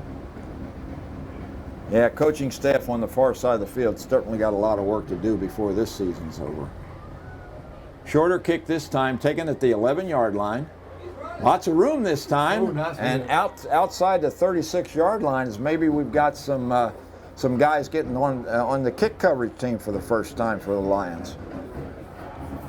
And that tackle was number 10 for Greenville. Joe Luna.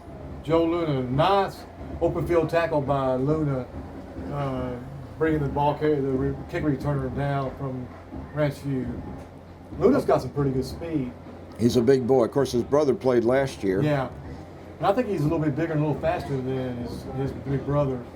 Okay, so we've got pretty much a complete second unit on the field for the Lions as Luna comes running onto the field late. Of course, he is a starter. Oh, man. And Bryson Maps, I think, on that tackle. It's trying to see his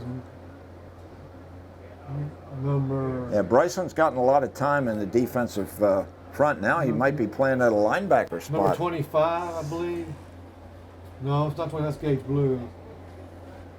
That was Maps, and Okay. he knifed in there pretty much like Ortega's been doing all night long. He So shot the gap and ran down from behind. the defensive linemen must be creating those openings, and the linebackers are just busting in there. Now we see Maps is in the down position, defensive tackle in place of Dyshawn Grigsby, the starter. 2nd and 17. Handoff to the running back. And he breaks the line of scrimmage for one of the few times tonight, picks up about 4 or 5 yards. And there's a penalty. Yeah. Tippers are getting a little short now, especially on Ranchview. Got a personal foul against Carrollton. And it's hard, you know, you get your head handed to you like that. And Yeah, I think the running back was so excited about getting positive yardage, he got up and said something to the guy who tackled him. And he didn't ask him for his phone number either. No, he didn't. Those conversations are usually better left out on the field. Didn't invite him over for dinner? Not today. Okay, so that's a 15-yard unsportsmanlike conduct penalty, just what the Wolves did not need. And now it's 3rd and a half a mile. That's kind of like forever. 3rd and about. Scoreboard 3rd and says 25. 36, so we'll go with that. 3rd and 36. 2:48 and winding on the clock here in the 3rd quarter. Sophomore quarterback Andrew Ellenbush throws deep, has a man. Reception is not made. Yeah, he caught it. Made. Nice job down there. Is that Kelly again? Yeah. That was a goal pass, number 7. He's a pretty good little athlete. Quarterback, just a straight 5-step drop. When he hit his back foot on the count, number 5, he let the ball go. Number 7, Kelly was running a fly pattern or a streak route. Just went up in the air and got it. How about a conversion on 3rd and 36?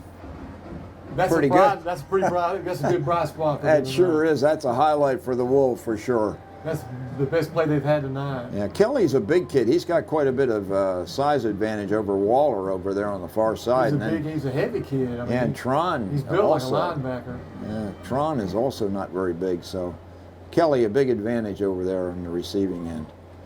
Handoff this time, positive yardage, and about 8 or 9 yards. Yeah, they ran a little counter play that time. Carlos Walden for the Wolves. Because keep in mind, they're running against Greenville's reserve defense, but again, getting some valuable experience playing varsity level. The speed is so different in a game than it is in practice.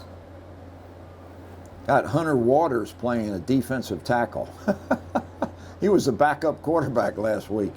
He's playing in the down lineman position right now. He's having fun, I guess. Yeah. 2nd and 2. Fumble. Drop the snap.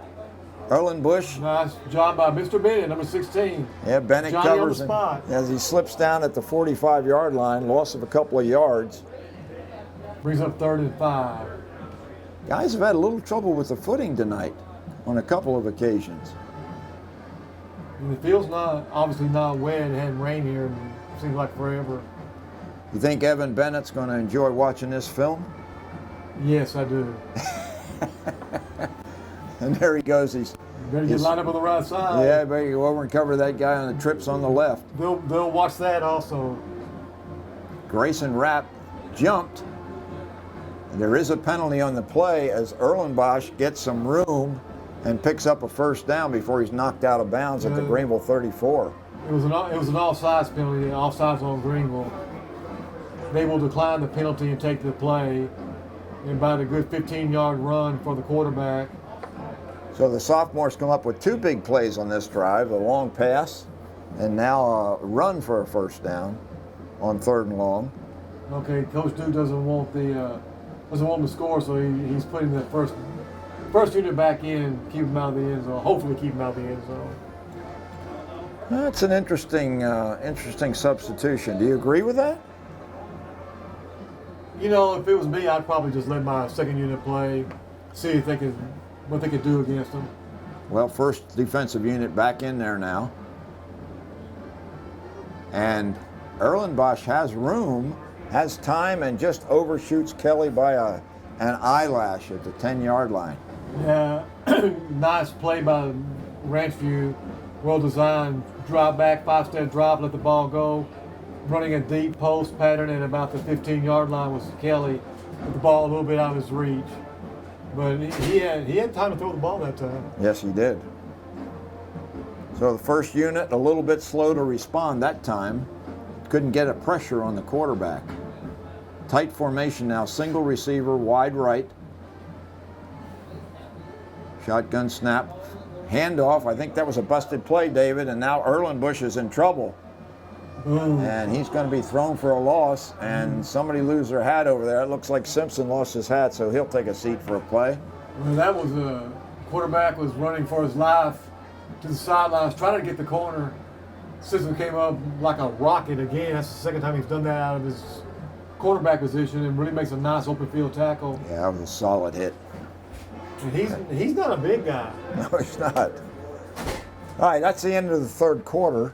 Wow. The score, Greenville 45, Carrollton Ranchview Wolves 0. We'll take 30 seconds, try to catch our breath, and we'll be back with the beginning of the fourth quarter.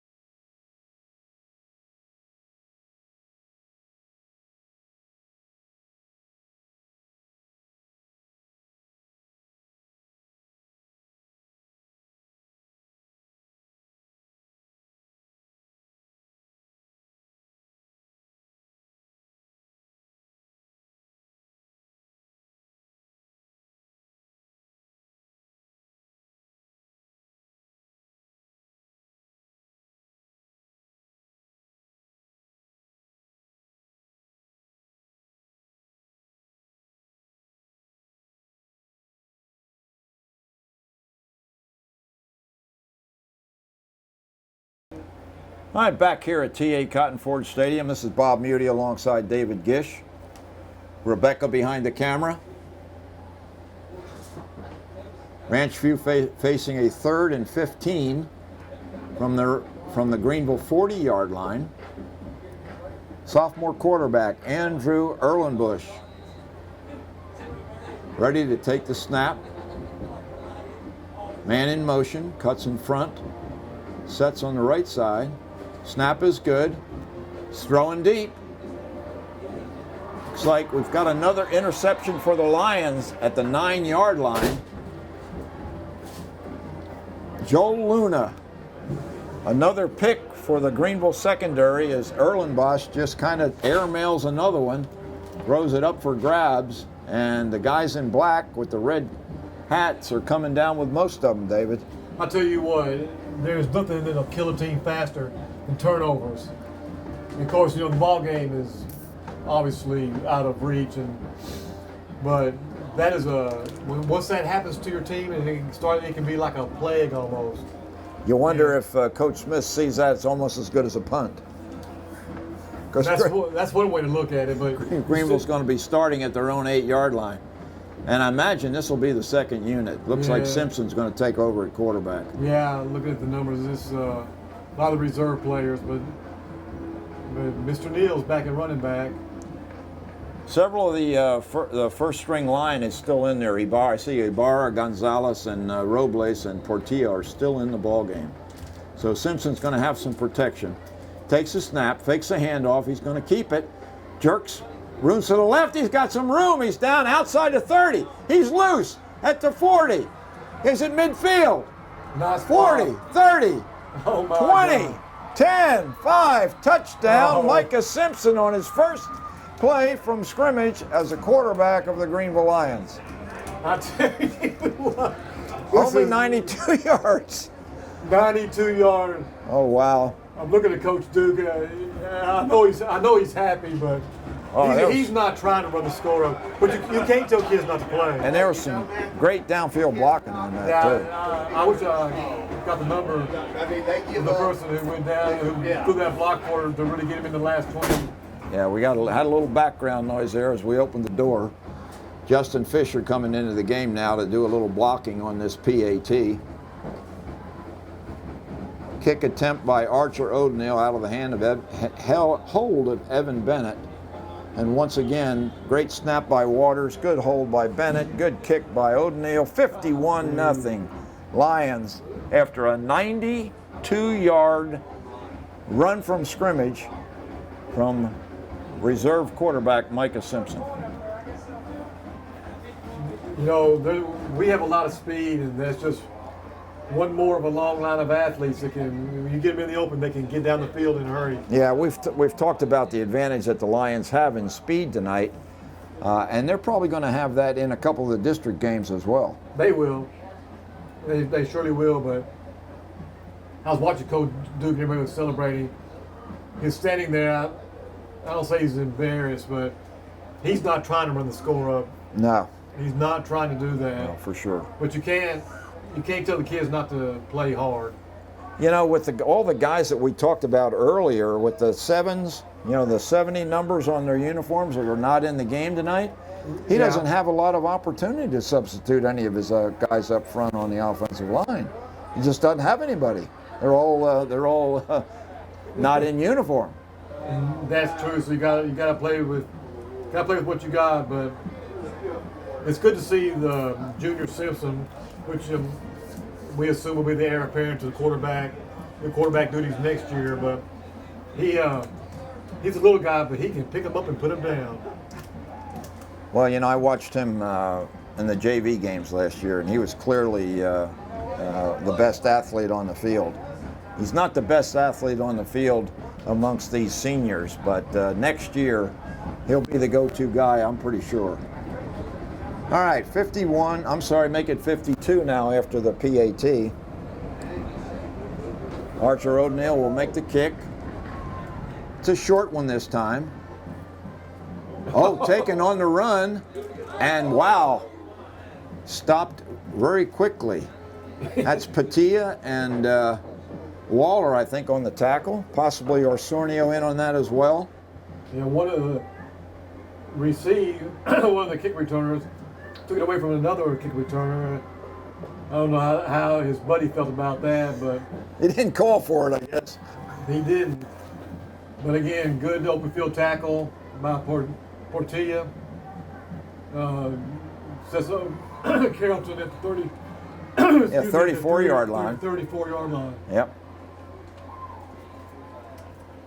Once again, Ranchview's Wolves. You can tell the morale is low out there right now for the guys in white, and it deservedly so, down 52 points. Man in motion, takes a little pass, little pitch forward, and moves forward ahead for a pretty good yardage before Jamorian Stevenson can bring him down. What they call the fly sweep, misdirection play. Able to get around the corner. Again, good job by Greenville open field tackling. Lions kind of got a mix on defense. Ortega's still in the ball game at linebacker, but most of the other guys on the field right now are the second teamers, including Cameron Neal, who's now playing at a defensive spot, gentleman who had a touchdown just a few minutes earlier. We'll call it 2nd and 3, ball at the 41-yard line of Ranchview. Handoff and stopped just about at the line of scrimmage by Grayson Rapp and Bryson Maps. It's good to see Ortega back on the field. He walked off with cramps earlier, but obviously he got hydrated. He's okay now because he's playing at full speed, so that's good news for Greenville fans. You want to have your leader in there on defense to keep the younger guys kind of under control. Well focused and right. Remember their responsibilities and what their job is and whatever defense we happen to be in that particular down. 3rd and a short 3 for Ranchview. Handoff immediately. Justin Fisher just busted through on a linebacker blitz and threw the running back for a big loss. And once again, Ranchview is going to be forced into a punting situation. Fisher was in that backfield so quick. I think he beat the running back to the quarterback. Yeah, he could have taken the handoff. He could have. He beat the running back to the quarterback and just able to just destroy the play about 6 yards behind the line of scrimmage. Yeah, 4th and 8. Punt formation, Martini once again. Snap is high, but he gets it. He gets a nice kick away. Nobody back for the Lions, and this ball is going to roll dead. Actually, it's down at about the 12-yard line. I think that he could have watched that thing roll another 4 or 5 yards, but it was down by a Greenville or a Ranchview kick coverage guy. So the Lions will get it at the 12-yard line. So it'll be a 98-yard touchdown if Simpson takes it again. Yeah, I mean, this was, boy, it's been over for a while. 52, I don't remember the last time we beat somebody this bad. No, I can't remember getting 52 points. Not like this. I mean, I remember Coach Sedberry in those days, we were beating people by 30, 35 points, but. Yeah. Number 69, Andrew Morris, is the only substitute on the offensive line for the Lions, as they just don't have any guys to go to with all the injuries. Simpson hands off to Neal, and Neal, with the help from the offensive line, is pushed forward for a gain of about 4 yards. Nice play, just right up the middle, nothing fancy, just what they call hat on hat. Lineman against lineman, pushing him, and Neal comes up the middle behind him and gets about 4 quick yards. 2nd and 6, Micah Simpson at the controls. H formation, man in motion, sweeping left, up close to first down yardage goes Amarian Nelson. And he's got a little speed too, run that little. Got a holding call against the Lions, David, so that'll bring them back. It'll be a half the distance penalty. Yeah, half the distance to the goal. And it'll be from the spot of the foul, so let's see where they end up marking it. Okay, they mark it there. It'll be about the 5-yard line. The hold took place at about the 11, so it must have been somebody out there on that far side trying to make some room for Nelson. Backs us up we're on about the 8-yard line now. Yeah, back to about where we started. Or actually, we started on the 12, so now we're at the 8, so now we're set up for that 98-yarder or 92-yarder that Simpson did a while ago. 2nd and 14, Simpson looking right. Now he's going to run it. He's being pursued. He's lucky he held on to that ball as he was stripped from behind, lost his hat, but held on to the ball. So yeah. Golly's got to come back into the game. Interesting, Joe still had his helmet on. Joe's probably wanting to get back in there. Well, Joe's back in there because Simpson's got to take a seat after losing his hat. For at least one play. 3rd down and 10 for the Lions, deep in their own territory. Joe Golly in there now with Cameron Neal and Amarian Nelson in the slot. Golly takes the snap, hands to Neal, and there goes Neal! Oh, he's up outside the 20, a little bit short of the first down. Just about, maybe. Well, they've got the down marker right at the first down, but it's 4th and about it. What do you think, Bob? Maybe a half a yard? Maybe. Now maybe they're moving it. No, they're saying first down. I think they're going to measure. Okay. Our first measurement of the night. How exciting, David? Well, yeah. Not so much?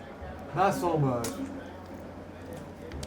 I thought sure you got excited about measurements. All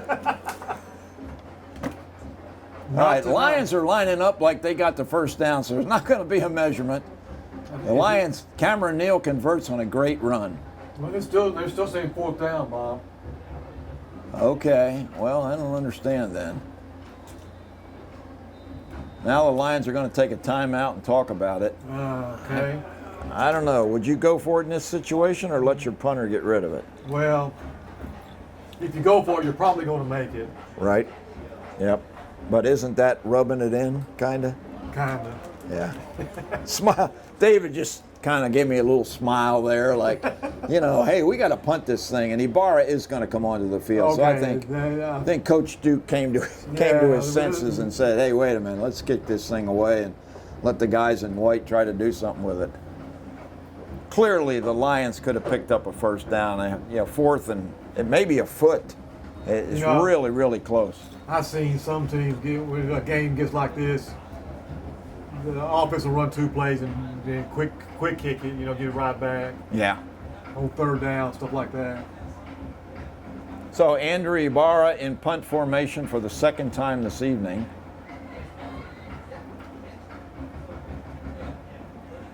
Hunter Waters, the deep snapper. Good snap. Penalty on the play. I mean, two 80 men on 12 men on the field. So it should be a. If that's Okay. a 5-yard penalty, if that's against. Okay, Greenville with some substitutes on the field. A little bit understandable that maybe they'd have an extra guy out there.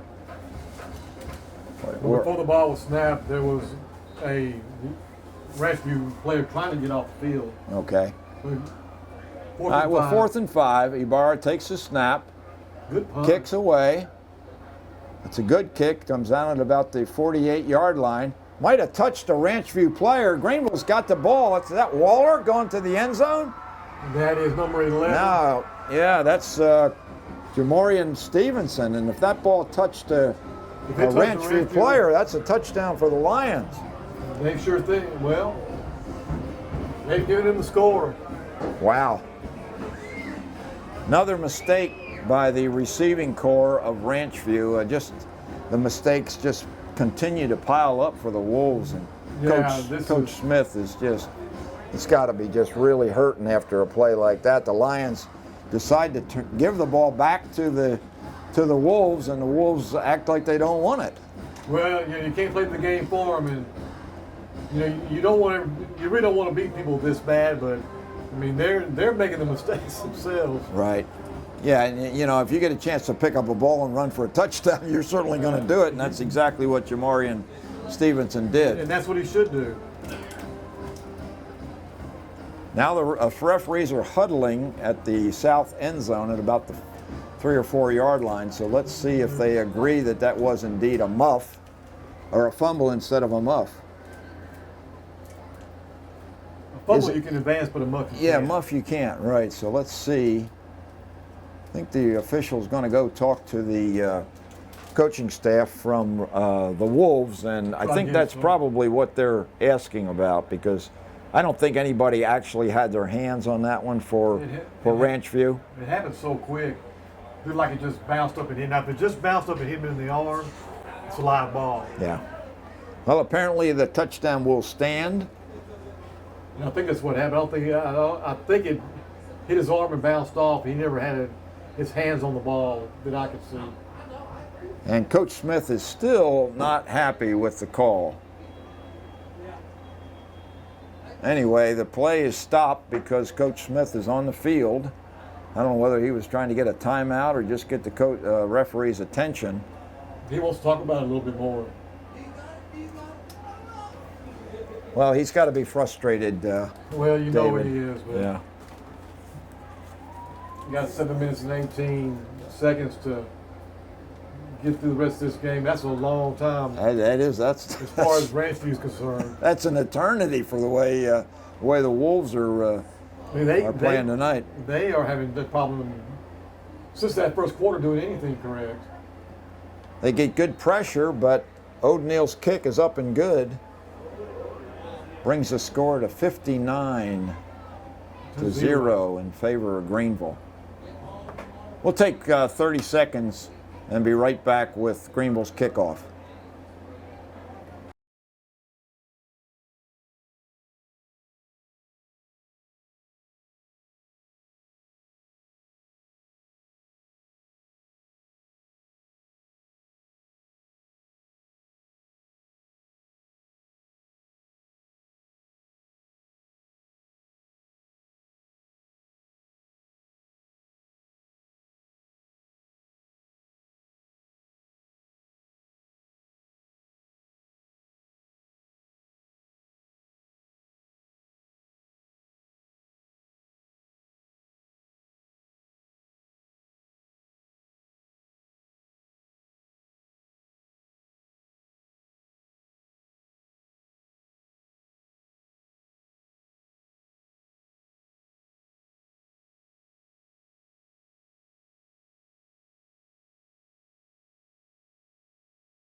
All right, we're back with you now, David Gish and Bob Muty.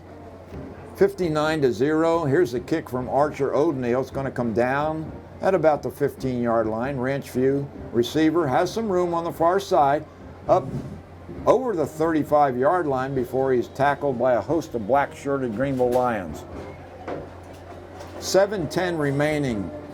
Ranchview struggling to generate any kind of positive vibrations tonight under the leadership of a sophomore quarterback who clearly has some potential, but just doesn't have a whole lot of talent around him. Ranchview clearly in a rebuilding year with 10 sophomores, 1 freshman, 11 juniors, and 14 seniors on their roster. We didn't get the roster far enough ahead of time to be able to analyze the players to watch, so it's been difficult for David and me to clearly commentate for the Ranchview players. But here's a good run, and this time it's from number 30, Carlos Walden. Nice pickup of about 5 yards for Ranchview. 6:53 and the clock running. Probably Coach Terry Smith can't wait for this one to be over. And I think probably Coach Duke feels the same way. David, what do you think? Oh, yeah, both. You know, what you don't want is anybody to get hurt at this point of the game. You know, emotions are running high. You don't want anything to flare up and kids start getting after each other. You know, you just want to get the game over with at this point. All right, 2nd and 5. Handoff once again to Walden. Walden this time only a couple yards as Osornio brings him down. Yeah, nice play by Osornio. Greenville has really tackled well tonight, Bob. Yes, they have. I have not seen them tackle this good. You know, I haven't seen any missed tackles. I haven't seen any bunch of arm tackles. I've seen Greenville's done a good job of putting the hat on hat and getting the man to the ground. And we've got another Wolf down with an injury, so we'll take a short break until he gets back up on the field. Thank you.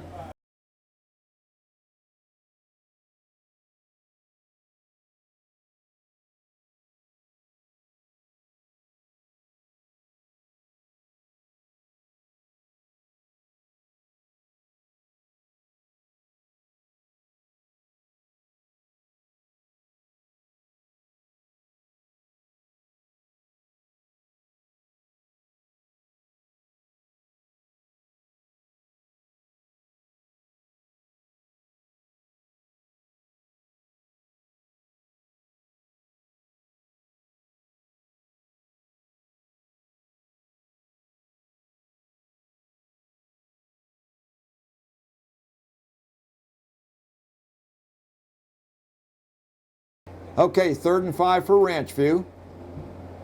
Waldenbush does a good job of just catching that center snap and hands to Walden, and Walden's got a 1st down for the Wolves.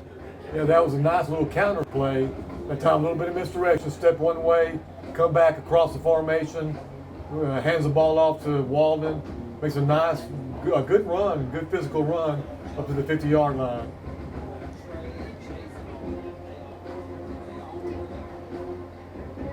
Bob, we were talking earlier.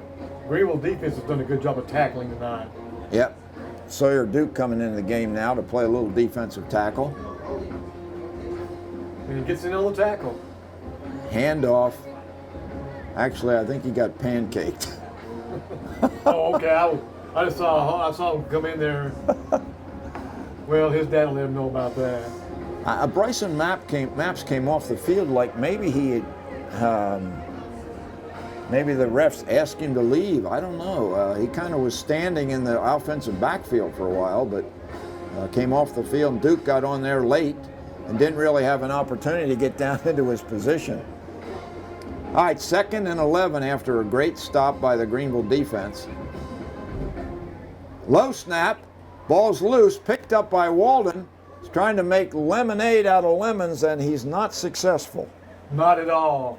That Greenville defense continues to pursue very well, playing fast. It looked like the Lions were on the prowl. Might have been Grayson Rapp in on that tackle with a couple of his buddies. but good job by the good pursuit, good angles. And we were talking a while ago that the Greenville Lions have done a good job actually tackling the 9. Yeah, but again, center snap problem for Ranchview. And boy, in this kind of offense, that will kill you. Oh, absolutely. It's critical. Wolves trying to get lined up properly. 3rd and long. Hander off to Walden. Walden getting pushed forward. Picks up a couple of yards, but it's going to bring up a 4th and long, so we'll see what Coach Smith decides to do. We'll call it 4th and 13 for Ranchview. Looks like he's sitting in the kicking unit. Well, with 3:30 remaining and the clock moving, you almost have to, don't you, David? Just prevent things from getting that much worse. I mean, you know, you punt it deep, you put Greenville a little bit behind, you go for it on 4th, they're probably not going to make it. You don't want to get him closer to the end zone. You want to get him as far away as possible. 4th and 13, Martini in punt formation. David Waller deep for Greenville. He's actually going to catch the ball, but he doesn't catch it. And it's recovered by Ranchview. The first big break for the Wolves all night long. Yeah. Hit Waller in the worst place, right in the middle of the bread basket. Between the 1 and the 2. Right in the middle. Hey, David Waller's had a great game for the Lions tonight. He doesn't need to hang his head. Unfortunately, that kind of a mistake in a 59-0 game doesn't make a whole lot of difference. No. Coaches are telling him, you got to get your hands out. Good learning experience. There you go. But yeah, Waller's had a good game tonight defensively. Yeah, and he's not normally the kick returner. I mean, he's No. not the punt return guy. That's generally Simpson or OJ. So Waller gets a chance in there, and unfortunately, he not able to make the catch. So Ranchview is going to take over with a really good field position, probably the best they've had all night at Greenville's 23. So this is a chance for them maybe to get a little redemption, try to at least get on the board. And I saw that coach thinking something positive out of this game, because there had not been much of it for Lakeview or Ranchview. For sure. I think rolling left, throwing now, and intercepted and dropped. Yeah, Luna had both hands on that one, and he's really upset with himself.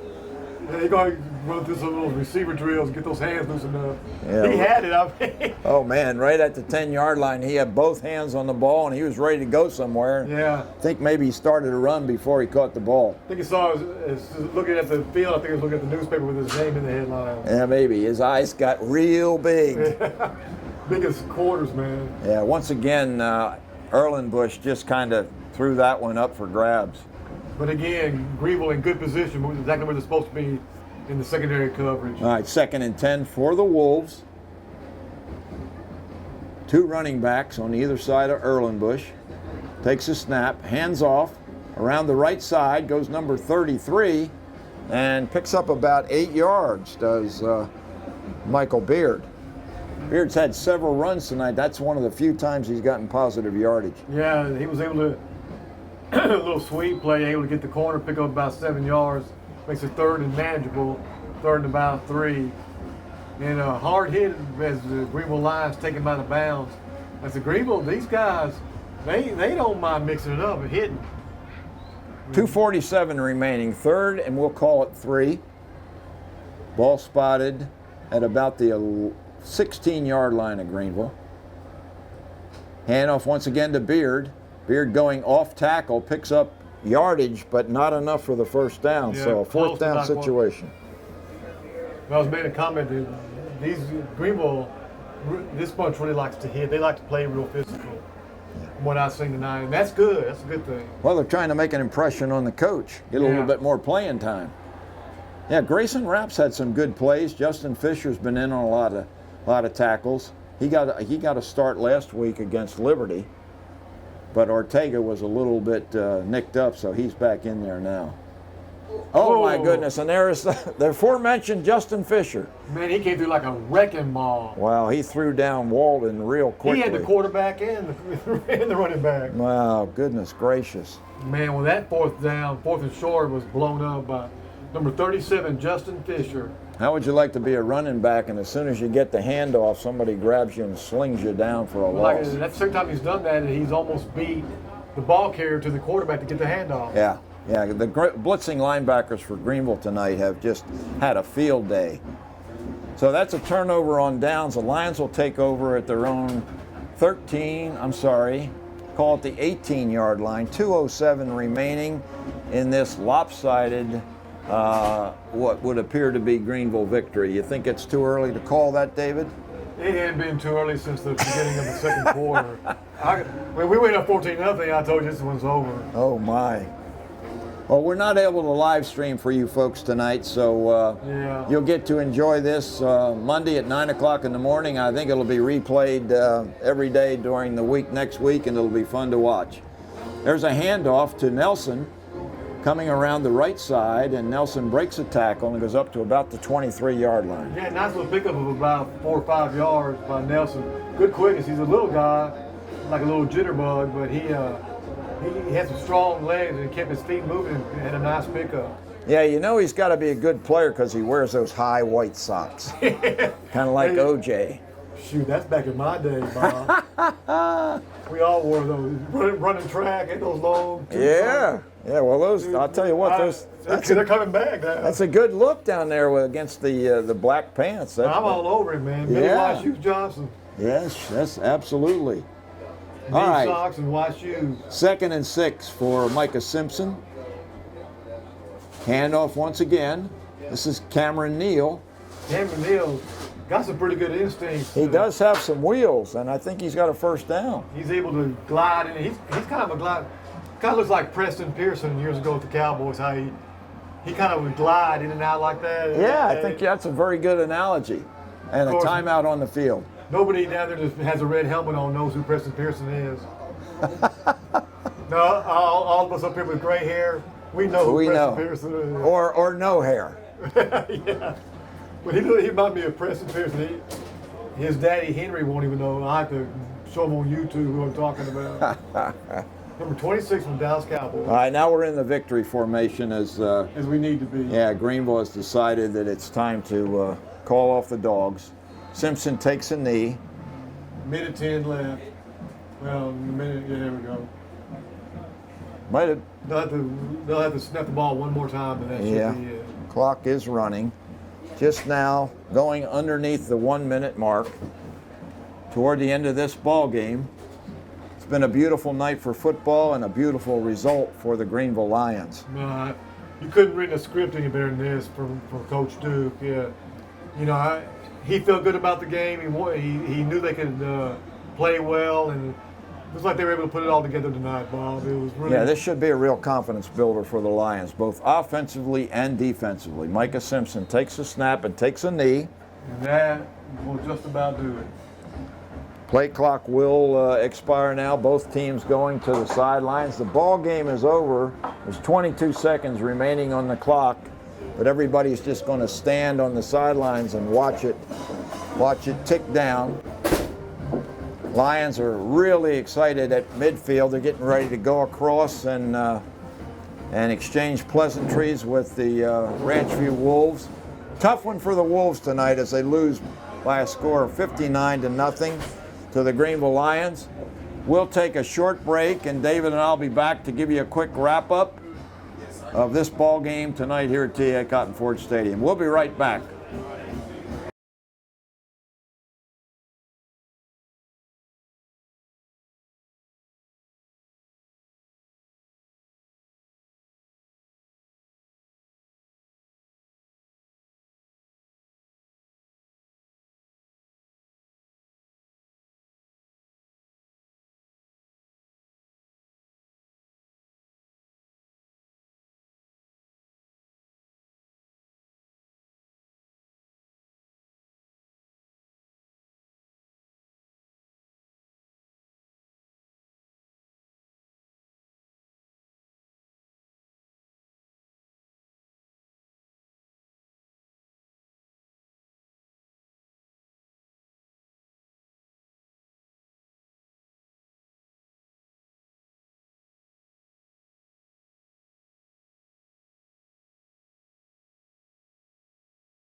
Okay, Bob Muty and David Gish back here to wrap this one up.